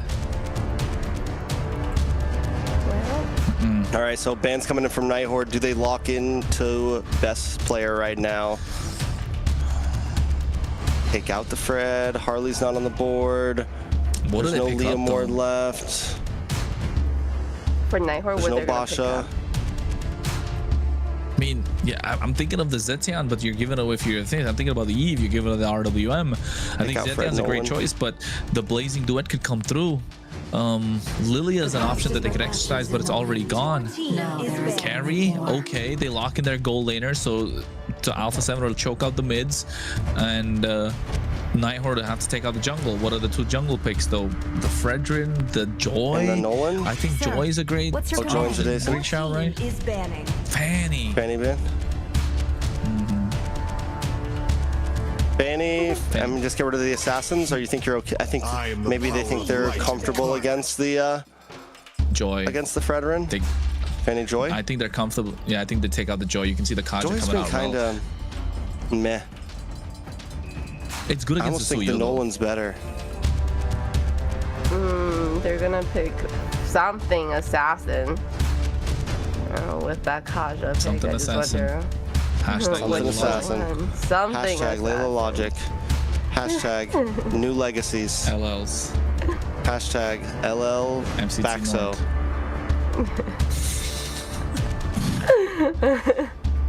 You should start a series, Layla. Layla Our Logic. series. Layla Logic. Team is banning. Joy man. Solid. Okay, there you go. Alpha 7. What can they take out? Kaja's gone. Another roam option. That's aggressive. Kalea, I think. Just to make sure if best players wants to go for an assassin like a Hayabusa, maybe a Nolan. So I think Kalea can. Do they even really care about the Belleric at this point? They've got the Valentina, so yeah, I think they're fine. I think mid lane. Perspectives expose Your the team same. Never mind, Marcel was open. Marcel. 2, 1. So Nighthorde maybe saves roam. With all the roam banning, Nighthorde might want to save it and lock in their mid lane now. Take up Zetion? either the Zetion or the Eve. I mean, you have to. That's I just think the. Brock. They're both good. Zetion or Eve. Muscle of iron. Bone of Okay, steel. gotcha. What are you saving your mid lane for? I just don't get it. I don't know. I'm looking at I feel like the unconventional roam would have mid been lane the picks better. right now. That's like Louis. They go for like a Louis here. Is it good though? That's the other thing. Like it's decent, but I mean it's They never go for like a bad per Fermies here, se. but not against the Claude. Not You know, against pick up Fermies Valentina. against or the Valentina. I think Louis is a great shout, right there. Yeah, I think Cosmic seed to the end. Vexana, but the Nolan super great. Yeah. We were talking about the Nolan. I think Kimmy. Fairness. Okay. I called it, what? but I don't know if it's gonna work. To trick them. The fact Not that they into the saved it for the Valentina. end meant we're not going to see the Claude. The Claude is literally the Yeah. first. Back when Fairness was like the hot pick, it's like, all right, Claude. if the Fairness comes up, you Claude in response. You immediately get a blazing duet into all of the. So timing has to be so crucial for the side of Nighthorde here. It's gonna be tough. Not only that, Fracture covers a lot. If everyone groups up, in comes Shark, gets a big slam. Nats as well with Dark Waves. I mean, overall, a lot of this composition just picks apart the Fairness. I think it was a risky play that could have been done in a much different game. It was a pick that they could have used in game 2, game 1. Game 5, if they would have got there, if they're gonna get there, the Fairness here just doesn't. They're grasping. I feel like at this point, I hate to say it. Maybe they pull it off. Yeah. I hate to talk so down, but maybe they pull it off. You know, but We're, Layla? have a Valentina. Well, we're hoping they can pull it off, right? We want to see it go all the way. It's not North America if it does not go all the way. We're in game number 3, folks. 2 games back to Alpha 7. Dominating fashion at Nighthorde. They've been through 95 teams to get here. Not for it to end up like this. And you know they're going to put up a fight. Fighting tooth and nail, scratching and clawing their way back into the series. And this could be the game to make it all possible. All right, Siri, Tamal up against the best duo in the mid currently. Shark has been so aggressive in these past 2 games, and now coming on to game 3, Tamal and Siri, I think really have to kind of push the gas here. They've been trying to go toe to toe, but honestly, Tamal's been a bit of a weak point. He's got to step it up, get the rust out of your systems, put some oil in those joints. I mean, and do something here, because Nighthorde is on the verge of going to match point, and Alpha 7 is just, like we said, it's flow state. Taking a look at the emblems, everything not too crazy. I mean, overall, we get to pull it together from Siri. we're looking to be able to use these ults as many times as possible. Cold World is all with some cooldowns, able to move around the map fast with the Wilderness Blessing along with Shark, and that's exactly how they like to play. They want to be in your face, they want to control the river, and they want to be able to get where they need to go quickly. And when you have something like a Nolan who also jungles extremely fast, I mean, one of the fastest in the game right now, it's a problem. Oh, Shark. Oh, Fracture coming out as well from best player. And just before the turtle, they get them low, push them back into a corner. They got to go to the fountain. 5 seconds to the turtle. They've already controlled this river. They're dominating the pit. And Nighthorde have no answer to it whatsoever. Siri needs to hit that level 4 to get that Nether Realm going. But the moment he does, Cold World is going to take it away from him. I mean, he doesn't even need to hit level 4. Cold World's already probably taken it away from him. So now you're going to look at extended team fights. The turtles are the one. The turtle pit is going to be the one to get it started. Nats goes in with the pursuit. Black Dragon coming out. Cold World takes the Black Dragon for himself, unlocks it. Best player looking to come in. Retribution able to secure that. There comes out the Nether Realm, but get taken down at the same time. Shiro is going to be first one in the hands of Cold World. Zia comes to the blazing duet. Siri goes down in the hands of best player one after another. Nighthorde are trying and trying, but Alpha 7 always got their number. Yeah, Nighthorde just too split up for that fight. Shiro can't take advantage of the Nether Realm. Merlin now taken out on top side as well.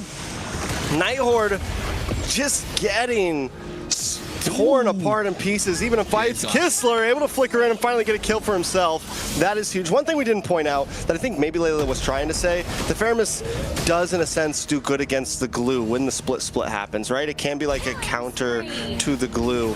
But in the general sense of things, still, it's just for the split, and there's still the worry of, like, if Nighthorde does group up, there's a lot of crowd control options for Alpha 7 to take advantage of that with the wave, with the slam. The Fracture covers a lot of range as well.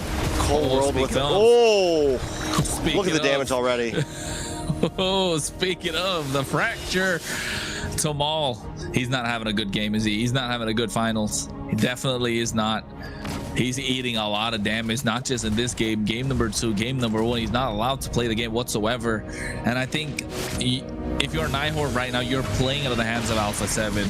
Because I think we've said this before, Alpha 7, and that's flickers out, wasn't needed, but just making sure he's safe. But proving a point. To continue, you know, Alpha 7 have some of the best individual players in their particular lanes in North America side of the MCT, right? Individually, they have some of the best players in their team. And the reason they've had a tough time against Vendetta, because Vendetta were a more team fight oriented team. Ooh. And you can see that the moment they're trying to pick team fights, they can get something. Infernal Pursuit comes out, Black Dragon Unleashed, Nether Realm, just to make sure Shiro gets caught in it. Now he goes down. And best player able to find Siri with the Fracture. Merlin now running for the hills, and I don't think he's going to be let go of. Another kill in the pocket of Alpha 7 North. It's game number 3, and it's a highlight reel of game number 1 and 2 all matched up into once right now. Best player 4, 0, and 2. Shark, man. Big dash under the top, under the bottom.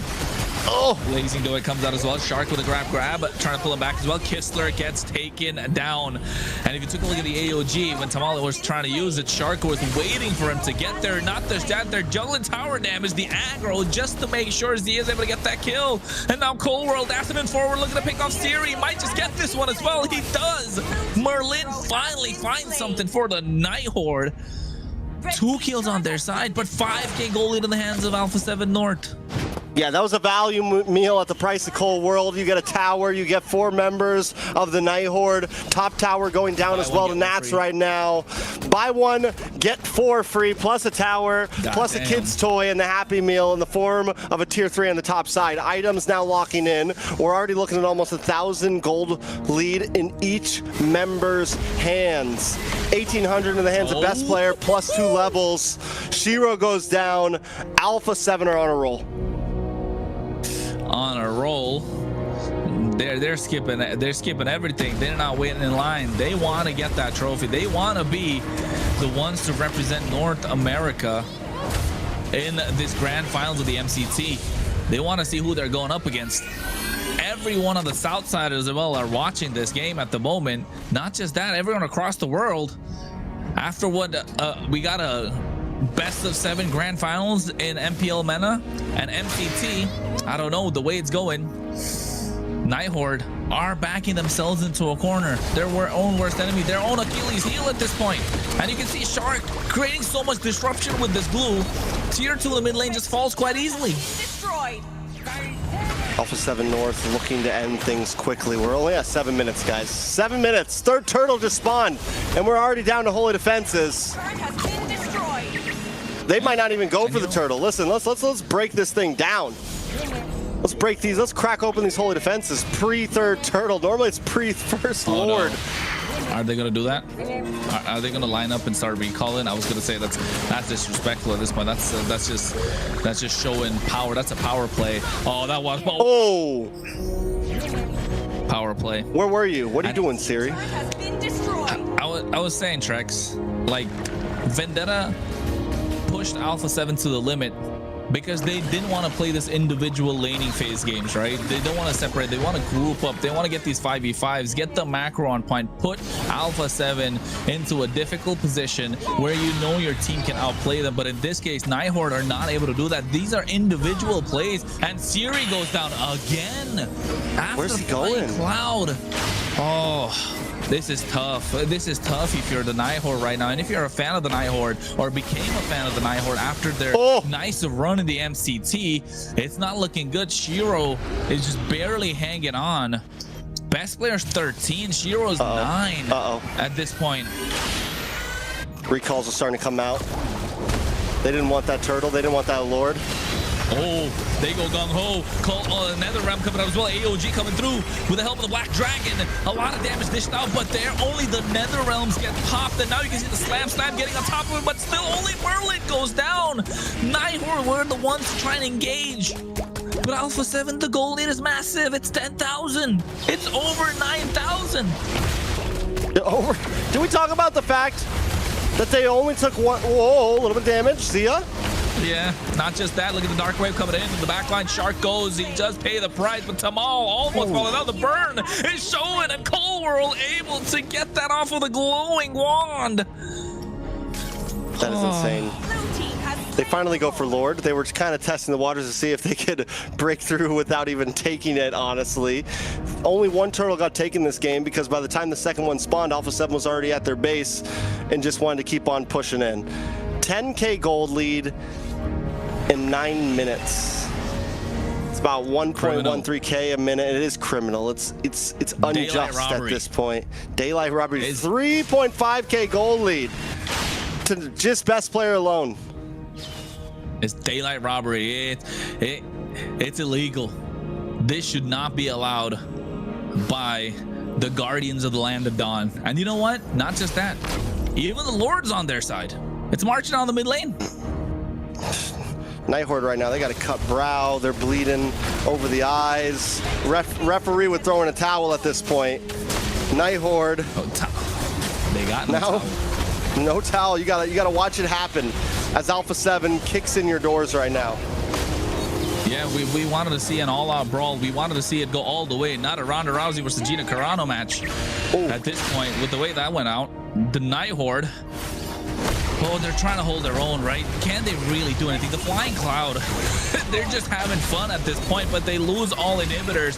The one good thing they do have is Kisler on this carry, but you need to buy time. At this point, we're talking 25-minute time. Tamal goes over the AOG, goes down. There's the Netherrealm trying to save it, but what a petrol. Without the Furious, now this could be the moment that they're looking for. Blaze into it comes out. Sia tries to buy some time.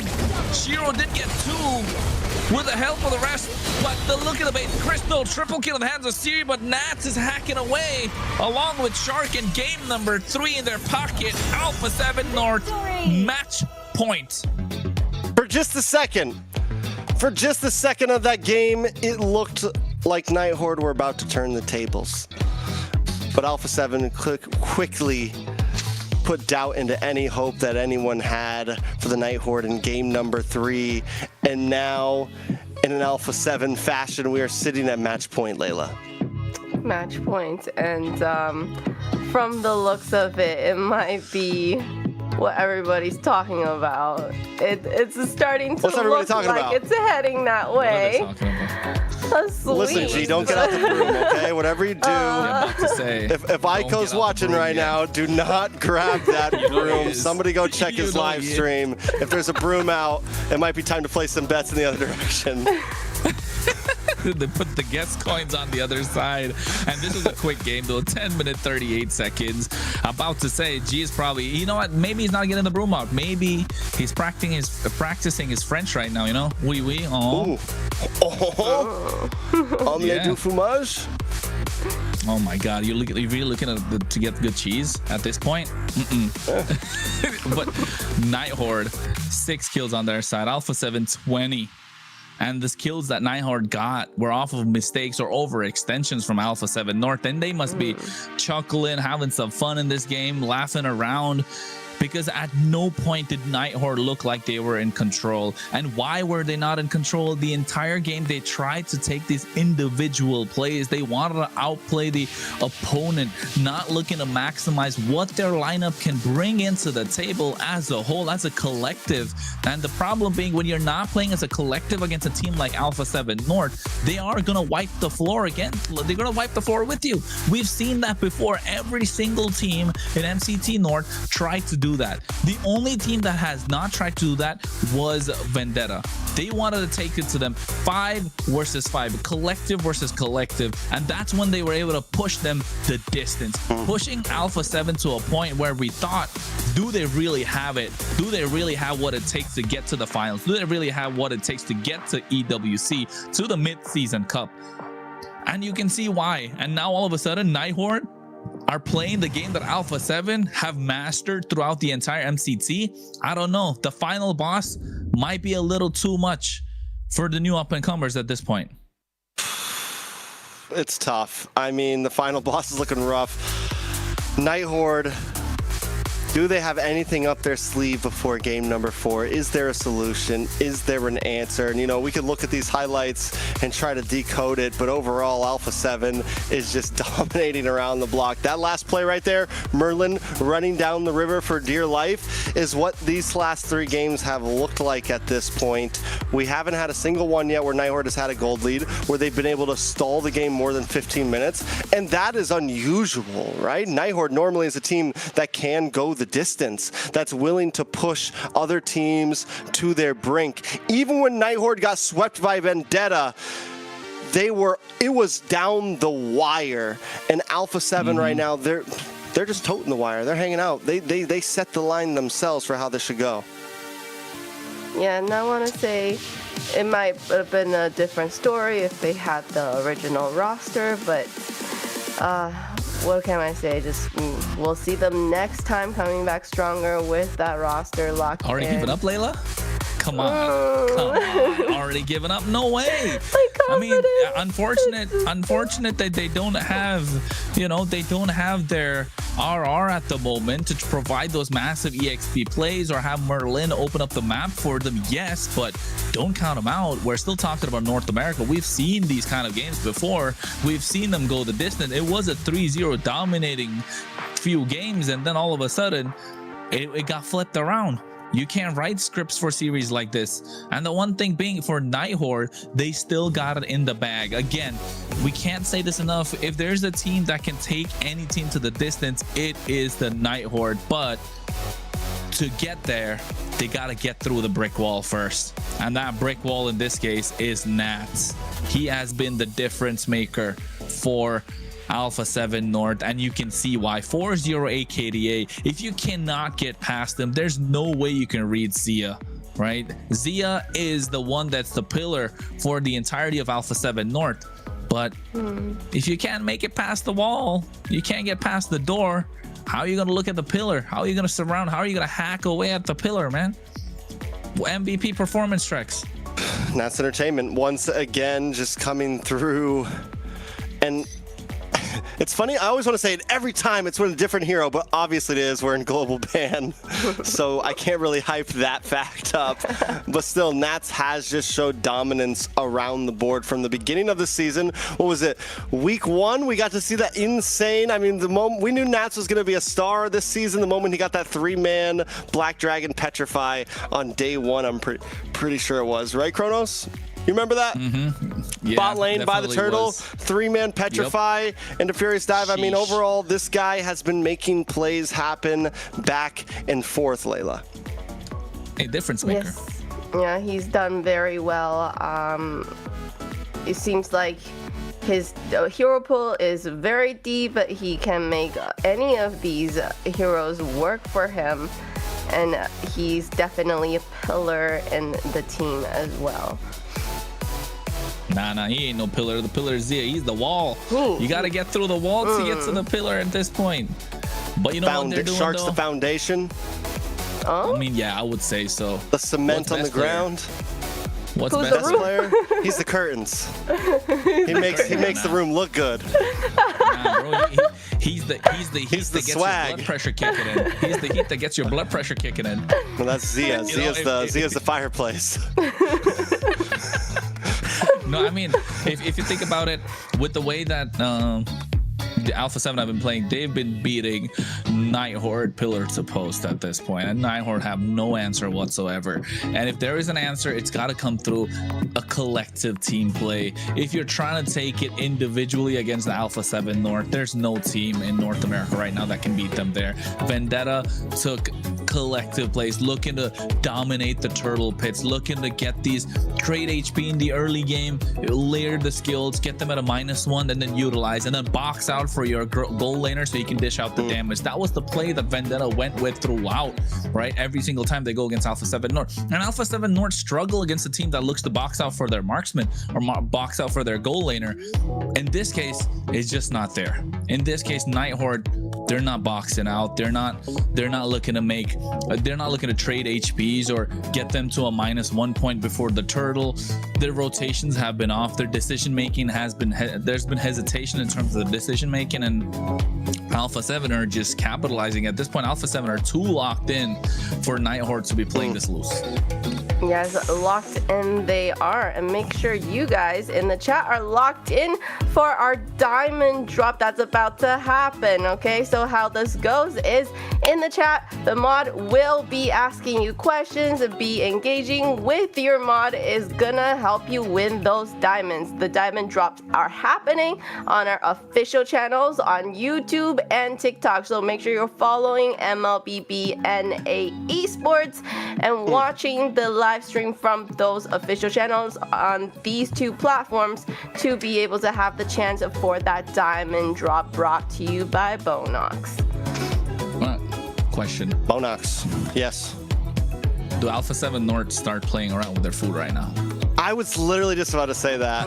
When they win this hard, when it's 3-0, and it's not just like, it's not just a 3-0, guys. We're gonna be honest here. This is a, we've only been here for an hour and 45 minutes, and most 3-0s take us to about 11 p.m., 10:30 p.m. That's what the past couple 3-0s have been. It is something for sure. So if they do, but do they risk that? It's grand finals. I don't think you do. I think you put your foot on the neck and you finish things here. Don't play with your food. Go for the kill. Nah. Okay, you know what? At this point, Alpha 7, entertain us, please. Pull out the Hellcurt. Get something off-brand. Give us a Fanny Rome Petrify Shark. Let's see it. Shark signature. Shark signature. But, get Zia on the Lancelot in the goal lane. Just do it. It's okay. So they're gonna have some Johnson fun with their jungle. food, but you know, the Night Horde, are they gonna just sit there and be that food to be played with, or do they go out with a bang? Do they go fight one last time and see what, you know, show us what the Night Horde can do? I mean, it does look like they are making some last moment changes here. They're going to have a quick roster swap. Yep. But it is not the roster swap we exactly want. RR is still not joining us. Merlin will be moving back to the roam position, but Kaizen will be jumping into EXP. We have not seen Kaizen play, I don't think, yet at all, right? I don't know. Trump Has card, he? this could be the Kaizen has moment, not played you at know? all, but at least you get Merlin in the roam. And that's where his comfortability is. That's what they did back when they took Tamal out. Merlin jumped in a roam, and it was kind of a game changer. Yes, it's not RR, but at this point, right, it's match point. The past couple of games have all been under 13 minutes. You have to do something. It could be the tipping point, right? It could tip the scales in their favor. And I think the one good thing is Merlin definitely has showed out in the roam position better than Tamal. Tamal's not been able to control the river. He can't hang with Shark, man. Shark is dancing circles around him at this point. He's got birds and butterflies moving around at this point. It feels like a cartoon, but it's getting difficult for Nighthorde, right? And you gotta feel for the other players too, because they put in so much hard work to get there. Not like they're here just to get wiped by Alpha 7. Of course, Nighthorde, they've, out of every single team in MCT, they've had the most grueling path, right? They've had the toughest path to get to this point.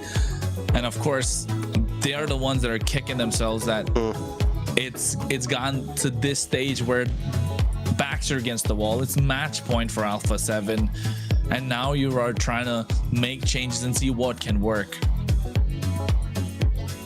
Are we gonna see Benny Rome I don't know. fighting? There's a big chance that Alpha 7 knows about, I mean, obviously Alpha 7 sees the roster change as well, so that in itself might make Alpha 7, no, let's not take any risks here. Let's not give them any momentum to swing back. We've been in this position before. All of these players have lost grand finals from bad decisions, so I don't think any of them are going to, I don't think this is a time to mess around. I honestly believe they're going to come into this game swinging and trying to end things, because the thing is they still have another grand finals ahead of them, like an actual grand finals. This is just the North finals, right? The North group finals at that. They still have bigger fish to fry after this, so we'll see what happens. And the bigger fish to fry, can we quickly touch up on that real quick? So yeah, right, the winner today, they are our North champion, but they are going to go against the South champion, which will be determined this weekend, Saturday and Sunday. And these two champions from the North and South are going to battle it out for the ultimate in the grand finals, for the ultimate champion of the Americas. And that's the region that they're going to represent when they go into MSC, right? Yeah, the winner will go to MSC, and even the loser of that, the second place, will still have a shot at redemption by going to the wild card. And if they can beat all other 7 teams in wild card, can earn themselves a slot at MSC on the main stage. So no matter what, winning this gets you the ticket, but it doesn't get you a main stage slot. So either way, like I said, bigger fish to fry, bigger problems. Alpha 7 doesn't want to waste too much energy against Nighthorde. At least I don't think. That's the question, right? Who knows? Who knows? They might get a little crazy, but you can tell that right now. I'm glad that we're biding some time here. I think Nighthorde deserves that.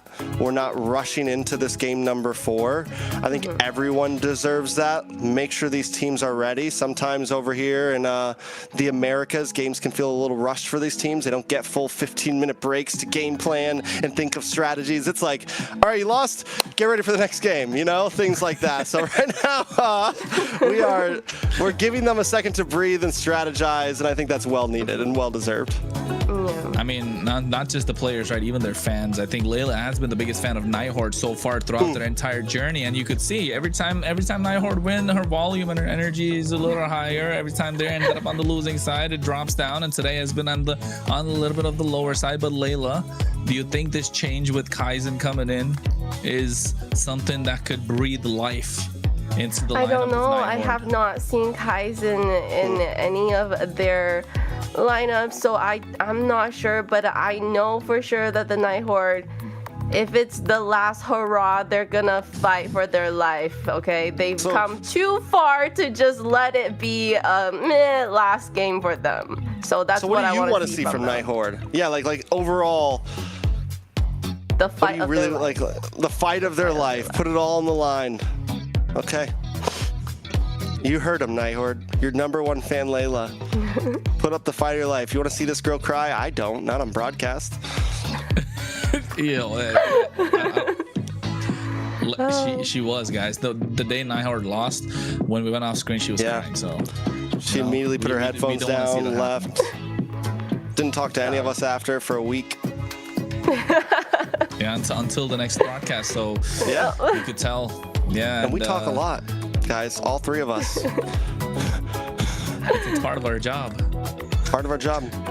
Yeah. Yes.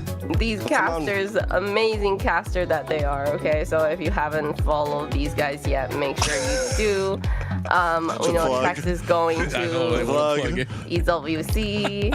So you'll be seeing him casting. Whoa. What are you saying, Layla? I don't know what she just said. She didn't say anything that she meant to say. Chronos. What? Bonjour. I'm about to say, Nothing. Nobody said. What I was gonna say is Layla was crying the entire week, and she's still reeling from the effects of that, right? Yeah. She's still a little woozy. She's still feeling a bit ill.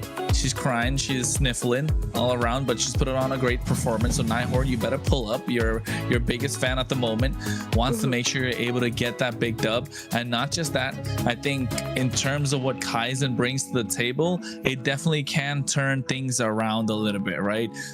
At least it's a wild card. It's just thrown a wrench into the plans of Alpha 7, and at this point Alpha 7 must be thinking like, okay, we've planned to play against Merlin, we planned to play against RR, we saw that Tamal's gonna come in, so okay, we know how to play against him because we've seen him before. Kaizen, maybe they've not scrimmed with him as much. Maybe he's been there and Kaizen realized like, hey, my team is kind of better, and just because my hero pool doesn't fit into this current meta, maybe I'm gonna be taking a backseat. That could be a reason. So we could start seeing the Suns pop out. We can start seeing, I don't know, at this point, are we gonna see the Sun in the gold lane? Are we gonna see the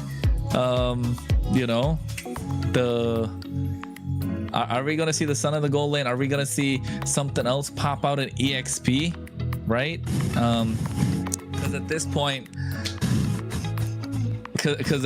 Trex, I mean, I see it, you see it. Is this gonna be the final nail in the coffin for the Nighthorde? Very possibly. It might be the last nail in the coffin for a lot of us. But we do have picks and bans coming in. Let's talk about this. Nighthorde on the blue side has opted for blue side. They've tried red, they've tried blue, they've taken the blue pill, they've taken the red pill, they've been in reality, but either way, they are getting taken out 3 games in a row right now. With Kaizen in, a new face on the team, the bench, a guy that we haven't seen play at all, but Merlin gets to go to that roam position. He has honestly been the problem child, right? He's been the star of the team for a while. Many games has he been able to save things in dire positions. Can he do it now? And possibly the most important game of his entire life. Fight for the ultimate answer. Is banning. Hilda gone, Harley gone.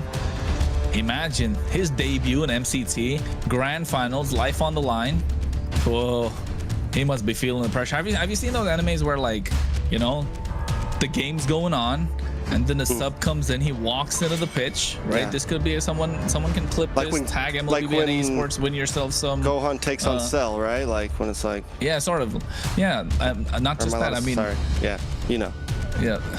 Yeah, but he walks in and then all of a sudden he feels the heat of the room just like build from 0 to 100 just because of the fact that he's walking in such a clutch moment. I think he's feeling it, right? Not just that, hopefully he's had enough time to warm his fingers up, warm his hands up, warm up his mind to make sure he can get to that point, because Nighthorde will be relying on him. And that's another point.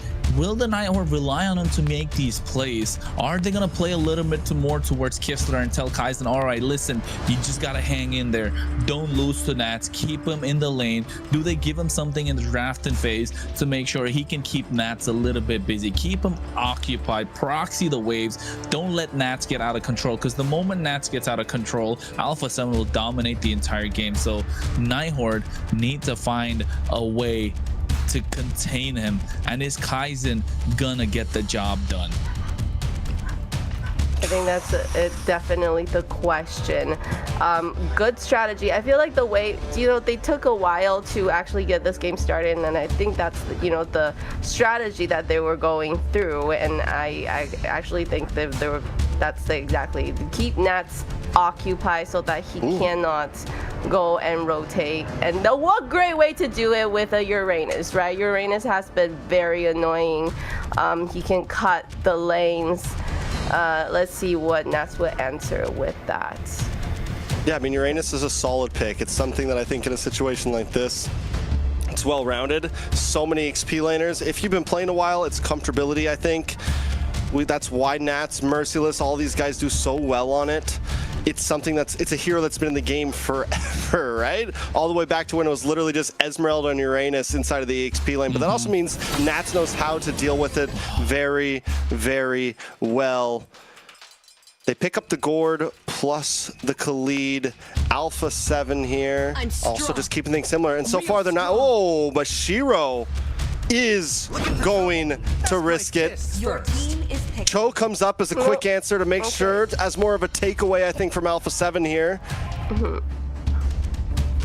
think it's a failsafe for whatever assassin comes out on the other side. And I was gonna say only the Suyo is kind of left open.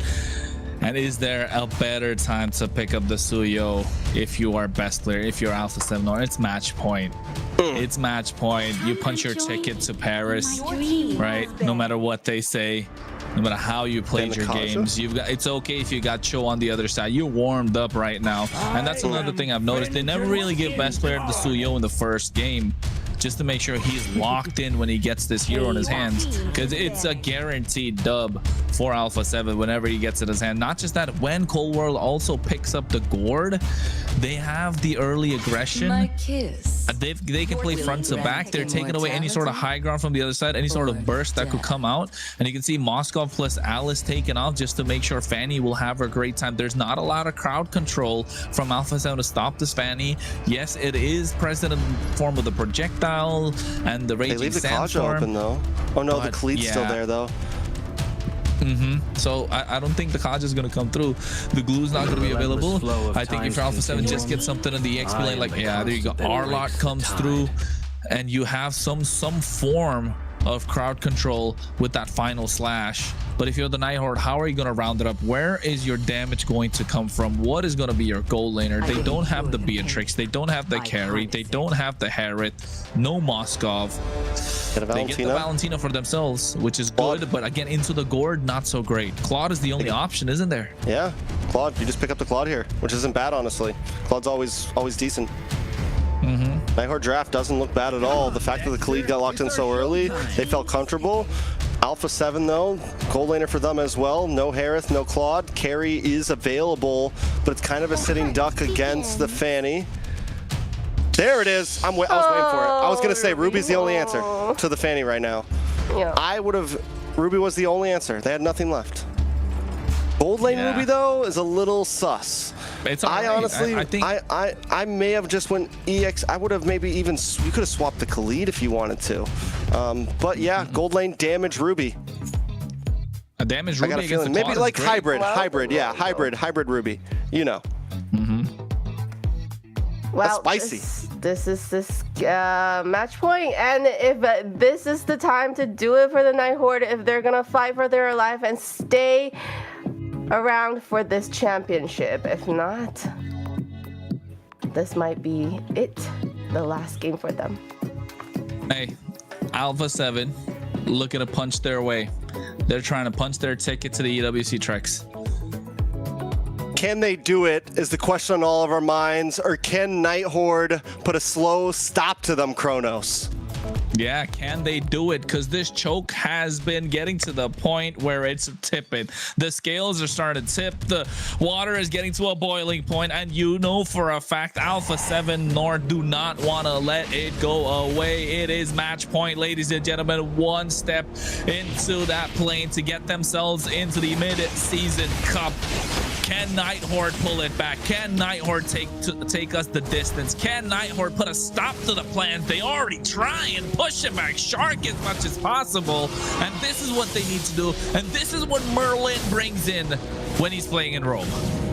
All right, already decent damage on a Shark, sending him back to base. Nighthorde, we know what the plan is here. Shiro, pop off, look for big kicks from Merlin, slow down best player as much as possible. For the first time, we're seeing Nighthorde control the river decently. Siri making an early game, gank up top, but he is taking a lot of damage up there on the top side. Ooh, this is what they need to look at. Shark playing as aggressive as he can. Siri is pushed back, and all that early control they kind of had in their favor is starting to slip. Although they do have Shiro on this Fanny, and we know what his Fanny can do, but the problem being, Trex, I don't like Fanny when it's do or die. I mean, I feel it. I get what you're saying, but I think this is a draft where it can be okay, but Nighthorde is kind of on a ticker, right? Once Zia starts getting involved in these team fights, once Alpha 7 groups up together, the Fanny is going to have a lot of trouble moving in. You get caught by Nats, you get caught by Zia, and down goes Shiro already. Now it's do or die. Not like this. Not like this. Not the hero that you want to snowball in the early game. Shiro's gone. The threat of the Fanny, which was present now, all of a sudden neutralized. Cold World getting the gush out as well. Raging Sandstorm with the help of a flicker from Siri. And now you can see they're trying to go for a broke. Nat's able to pick off Siri at the moment. Shiro goes in. Final Slash coming out as well. Kaizen able to make it out of harm's way with the help of the flicker. But Alpha 7 North are not done with them. Here comes the Blade Surge as well on from best player. Looking to catch Kaizen off guard. He's just a little too tanky at this point. Purple buff is going to be the one they're looking to contest. Merlin flickers out as well. Alpha 7 North know what the job is. They already got the job half done. They're just looking to put a full stop to this entire conversation. Yeah, and they're attacking at multiple fronts. Kaizen getting pushed down on the boss side as Shark and Cold World attacked by the purple buff. Nobody's safe on the Nighthorde right now. They try to make themselves space, but they're immediately getting sandwiched. Once again, Shiro tries to go in, and Zia's already there waiting for him. The pocket is ready. The trap is set consistently by Alpha 7. And look at Nats being proactive as ever, moving to the boss side along with best player. Kaizen gets vision, but Shiro may just lose this orange buff. And he does. Oh, Kaizen is trying. Kaizen is trying. Look at Shiro. He goes in, able to find Nats at the right time. They trade Kaizen for it. So Shiro, he's able to pull something back for them. Oh, God. They're coming out of Sharp with the help of the flicker, and best player finds a double. Ooh, Alpha 7 North. They're not here to play. They just want I felt that one so bad. I felt that one in my jaw right there. That one hurt. Shark going long distance, catching Shiro. Every time he tries to do something, he's just denied. Merlin with a nice kick though, paired up with Siri. Yeah, Cold World gonna go down with the help of Merlin. They got something done at this point. They're pulling one back slowly and steadily, trying to build the lead. Kistler, Art of Thievery on the Shark. He's trying to buy some time. There's a quick sand guard, but look at best player coming at the right time. Sia going for a pincer as well. I'm offended, misses. Now Shiro goes on the back line with help of the Cutthroat, able to find him. There comes the blazing do it from Kistler. Shiro left in no man's land, and best player finds another. He's on a killing spree and able to get the Sky Piercer to top it off. And Nighthorde is putting up a fight. Layla wanted that. They're putting up a fight, but right now, the big problem is even though Shiro's getting kills, even though Merlin gets killed, even though they're finding picks, best player is 3-0-1. Even with Alpha 7 maybe not completely dominating, best player is having an amazing game on a hero that you don't want to let him have an amazing game on. And the clock is on. Alpha 7 running a mile in 7 minutes right now, 6 minutes right now, just completely on a roll. Oh. They're on a roll, all right. There's the Raging Sandstorm coming up from Syria at the same time. You can see Kistler going in, able to get out with the help of the Purify. Nats looking to chase him down. Blazing duet with a BMI, but best player was waiting for him. Able to snipe him, but he goes in. He does have the Sky Piercer series, able to kite him. Look at Nats, he flickers forward, able to get that kill, and now all of a sudden the hopes and dreams that Nighthorde have had is starting to fall apart. Best player's hunting Wabbits right now. My guy is just stalking his prey at this moment.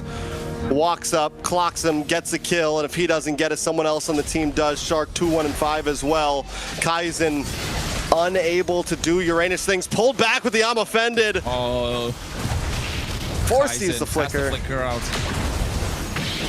Projectile comes in as well. It's not looking good. Look at Zia. Goes in. Don't run full king, but at the same time, he did that under their towers. Projectiles, the crowd control, the layering of the skills. Alpha 7 North are starting to pull away, and Nighthorde can't do anything. They're backed in. They're hiding under their own tier 3s, and they don't feel safe. All right, the lockup does land on a Kaizen there. Oh, Merlin goes in, but at the same time, look at the engage coming through as well from best player, able to be unstoppable at this point. And Merlin, who was looking to cast him in the back line, gets caught himself. Kaizen trying to buy some time. Here he goes in with the Raging Sandstorm, but seems like he's going to be swept by Nats and able to find a double. Kaizen's the only one left standing, and Kistler comes in as well, but he's on the bot side. Kaizen looking to get taken down. Best player trying to get defended, able to find the opening. Nighthorde are scrambling. The dogs are out right now. Like I said, it's hunting season. We're talking Shark has just landed time after time, taking out Shiro mid-sky, mid-cable, and best players right behind him every time. They corner Kaizen under a tower. They wait for the homies to show up. They trade shots, and they make sure they get the kills. Nighthorde is standing in the face of such adversary right now. It's looking bad. It's looking bad. It's looking rough. 5-4-0 is imminent at this point. It's a 6K gold lead for Alpha 7. Is there an answer? Another catch. What do they do here at this point? What do Nighthorde do? They're trying, right? They're trying for the split on the bot side. It wasn't happening. Kistler really did. And now Shiro completely neutered. And Alpha 7 North, they've got the answers to every single thing. Look at Kaizen. That's the Uranus we're talking about. And they're not afraid to do it. They're not afraid to use their skills. And that was off of the play of a projectile. Shark goes in. Look at Merlin. Who's he going to kick at this point? Doesn't matter. There's no one to kick. They got to hope and pray. They got to wait for their day to come. A moment in time, one frame maybe. That'll be all it is. And if they can find it, they're geniuses. And it doesn't look like it's going to happen. Hey, Trex, for the past year, North America has been watching. They've been watching the international stage from afar, right? These guys have been watching the international stage from afar. No slot at M7, no representation. And now it looks like they're looking to take it by storm. And Alpha 7 North, they want it. They're hungry, and you can feel it already. King of the North. Alpha 7. King of the North. King of the North. Can they do it? Can they pull it off here? Can Nighthorde also maybe try to put up a fight here? Merlin hunting.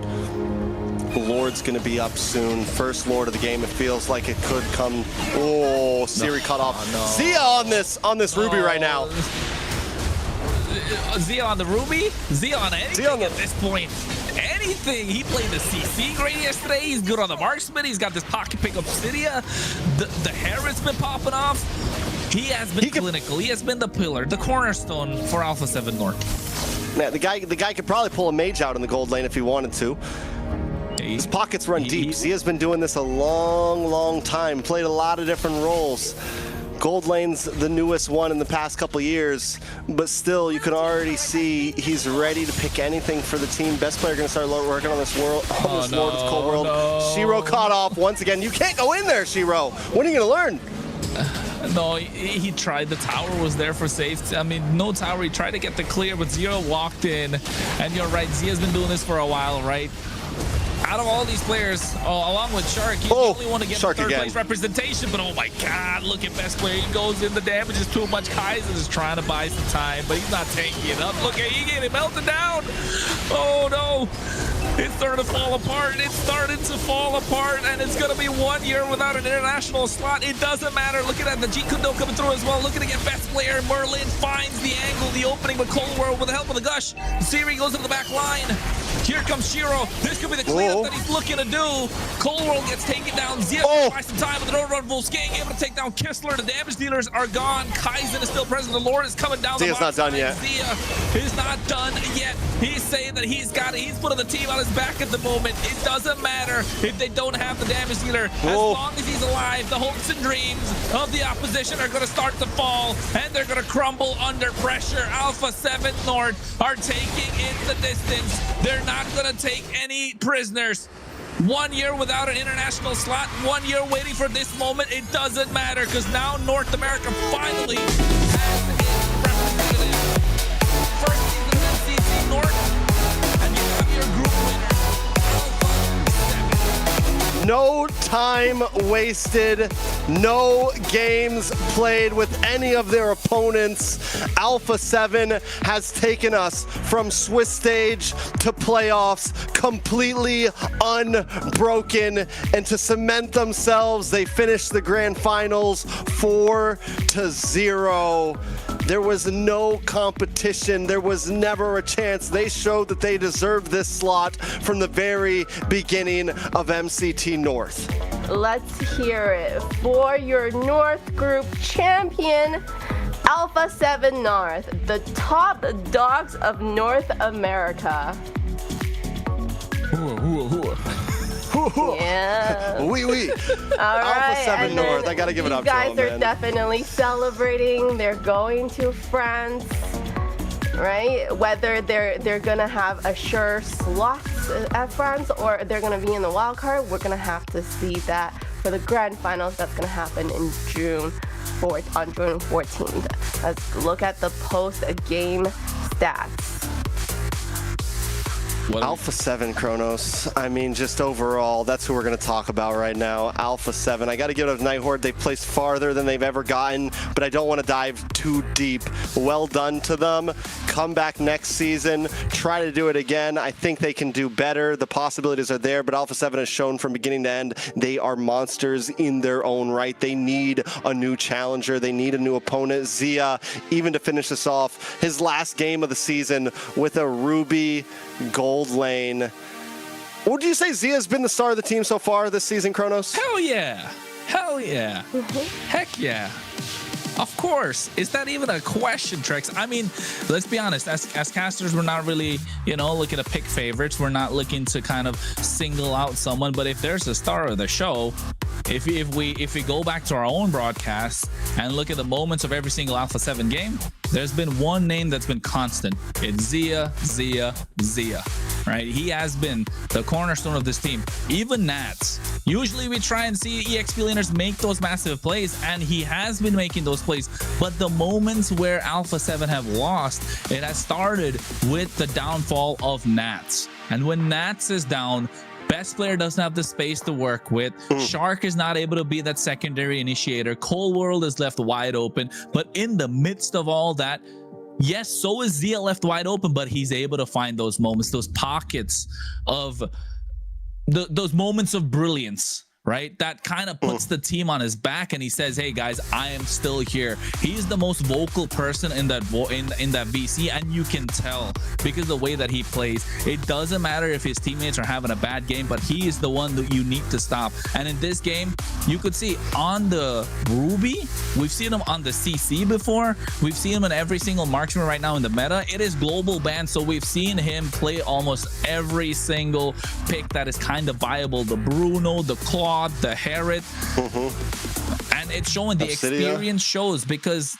he's one of those that has seen the highest of highs and the lowest of lows in North America. He has been there, who was kind of a off-brand pick for them to go to the world stage once, where they finished third place. You know all about it. Everyone had their doubts, but now at this point, if you have any doubt of Alpha 7 winning, you don't. You put your faith in me.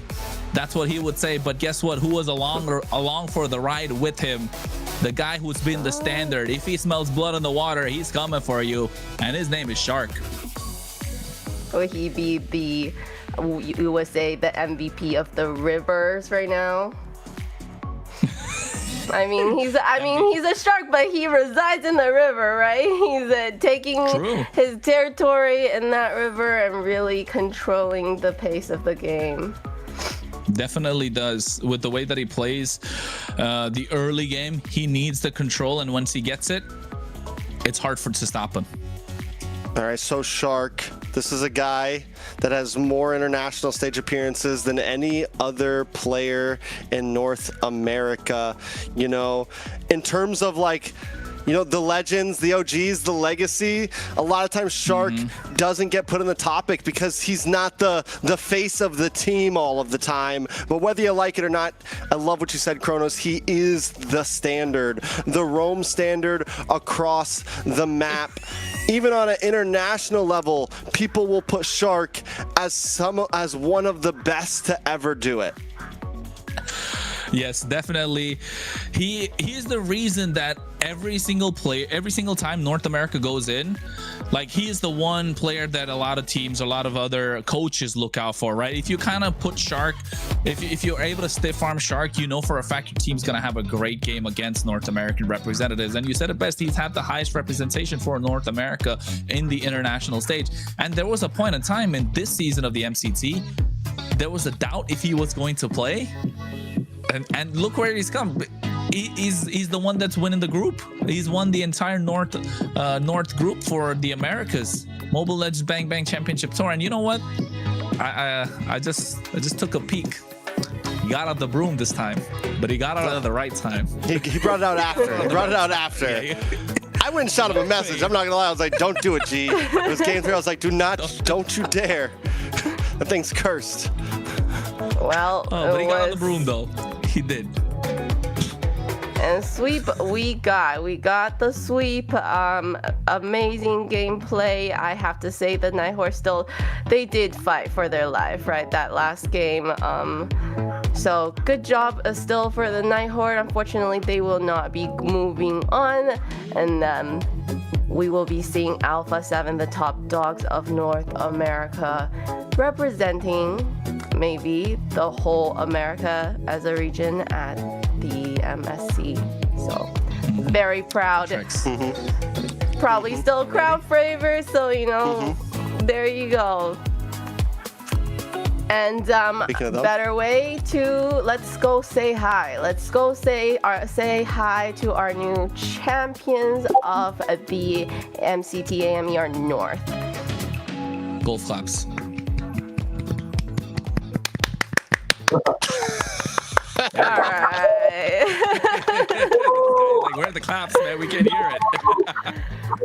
Hello, Zia, and we have the rest of the team, the whole team of Alpha 7 North here. Okay, first of all, congratulations. How does it feel to finally complete the journey and be crowned the North American champions?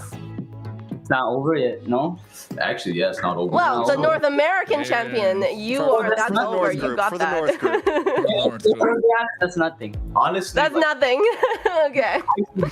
Yes. So you guys are looking ahead. You're looking for what's to come, right?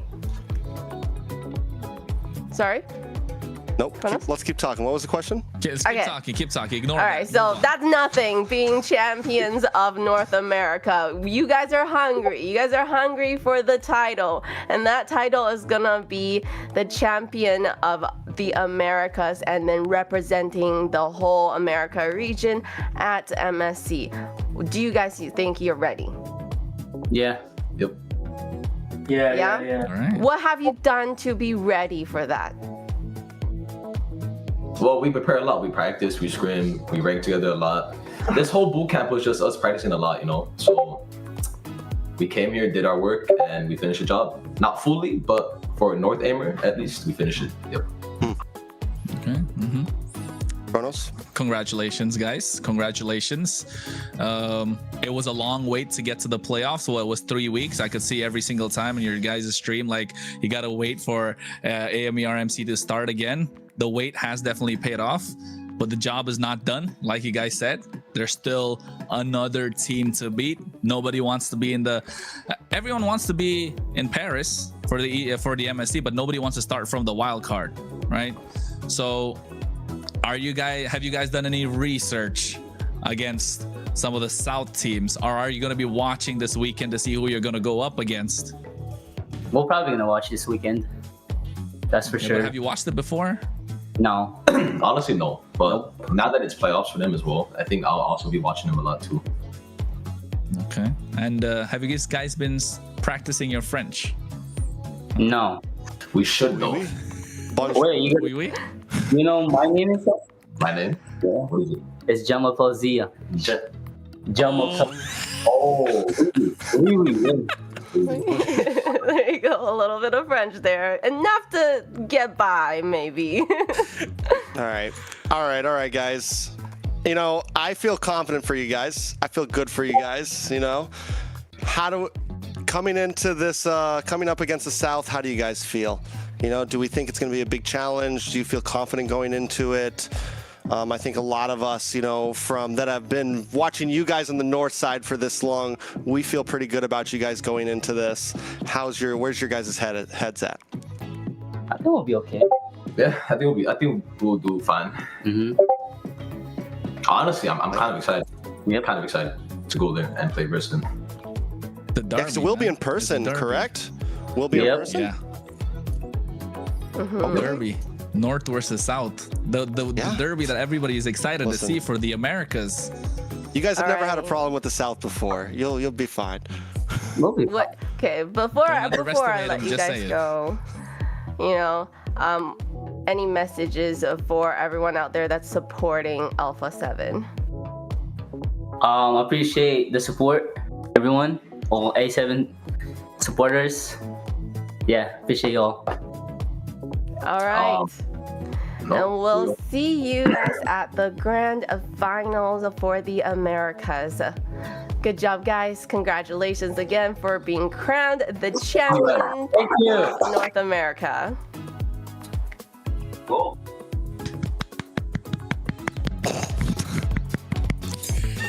Feel the awkward silence. So, you know, these guys are saying, that's nothing. We got it in the bag. And yes, they're the crowd favorite. And, you know, they showed the crowd why they are the favorite and why they are just the face of North America. And you know, we couldn't have done any of this without? No, Layla? We couldn't have done it without our sponsors. So let me bring you our attention to today's broadcast is proudly supported by Rimstone.gg esports infrastructure built for people shaping the future of competitive gaming. From real-time data to live fan tools, Rimstone helps make esports more interactive, more insightful, and more engaging for everyone involved. So make sure to go check out Rimstone.gg and support them like the way they have supported us throughout this whole season. And where do they find all of the details for where can they find all the upcoming matches? Yeah, for the upcoming matches. So make sure you are following our official. Whoa. Before that, though, you do have to follow our official account for the schedule that is coming up for tomorrow. So let's quickly have a look at that. We kind of touched on it earlier. You know, we will be seeing the South group now. The last 4 teams that's standing that will be competing to find out who the champion of the South will be. Of the South, exactly. Yeah. Pretty much, they're going to get exactly what we just got: the lower bracket run, upper bracket playoffs, into the lower bracket finals, and then Sunday they will get their own grand finals. But it's going to start off with Entity up against Alpha 7 South. After that, it's followed by Infinity going against DreamMax. And once again, just like what you saw yesterday, the winner versus the loser in a lower bracket finals for the final South final slot. Sorry, I know there's a lot of finals happening and it gets a little confusing for us casters. Please don't hold against us. If you guys followed all the social medias, you would understand it very well. Kronos, you're the South man. You're Mr. South man. Who's the favorite right now? Who are the 2 teams to make it to the grand finals? If you ask me, I think Entity 7 definitely looks super strong, right? They're unbeaten so far throughout the entire MCT, just having a great run like Alpha 7 North did for the North side. and they've got veterans in their lineup just like the same. It's like a mirror at this point. Alpha 7 North and Entity 7. But the one wild card that they have on the south side is Alpha 7 South themselves. And Alpha 7 South are not a regular season or not a Swiss stage team. They're a playoffs team. They're a team that's built for playoffs, right? They've got to the point where in the playoffs, they do show up and they look like a completely different beast. And you can tell that in this playoffs, that will definitely be a difference maker. And not just that, I think if Alpha 7 are able to take everything in the south side, we might just be able to see Alpha 7 versus Alpha 7 in the grand finals. Yeah, and to be able to see all of these amazing matches that happens throughout all these finals, you know, the grand finals that is gonna happen, make sure you follow our socials. That is MLBB Esports, so make sure you're following that account specifically for all the updates, and we're across all of the platforms. So there is that. Make sure you follow so you don't miss any of the highlights, interviews, and updates as we continue the road towards AMER Grand Finals. Yeah, it's been a heck of a season, guys. It's been a heck of a season. Heck of a desk. It's been a pleasure. It's been a pleasure Absolutely, working with you guys. Layla in these last 2 days has been sick and she's powered through it.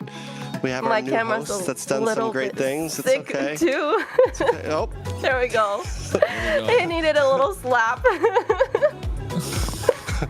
All right. And yeah. It is what it is. And we've reached the culmination of MCT North. It is the first of its kind right now, the championship tour of the Americas. Only the north side is done. The south side still stands, as we have Saturday and Sunday to find out the victors. And then of course the big grand finals, which is going to be north versus south. So stay tuned for that and follow the MLBB Esports channel. And of course, it's only the start of a new legacy in the Americas. That's the most important point, right? It's the start of something big, and it's only going to get better and better. I know for a fact next season is already looking massive. Yeah, what an amazing team, that a new team to represent North America. What a great way to start off with also the new MCT that we have for AMER. So with that, we come to the end of MCT AMER North 2026.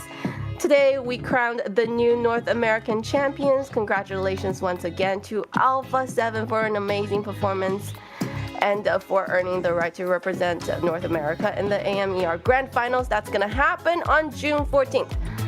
And I want to give a big thank to our players, teams, production staff, moderators, partners, and also fans. Thank you for being part of this incredible season. And special thank to Kronos and Trex for all of their insights, analysis, and unforgettable moments throughout this broadcast. I'm your host, Layla, and thank you for watching MCT AMER North 2026. We'll see you on June 14th for the MCT AMER Grand Finals. Good night, everybody.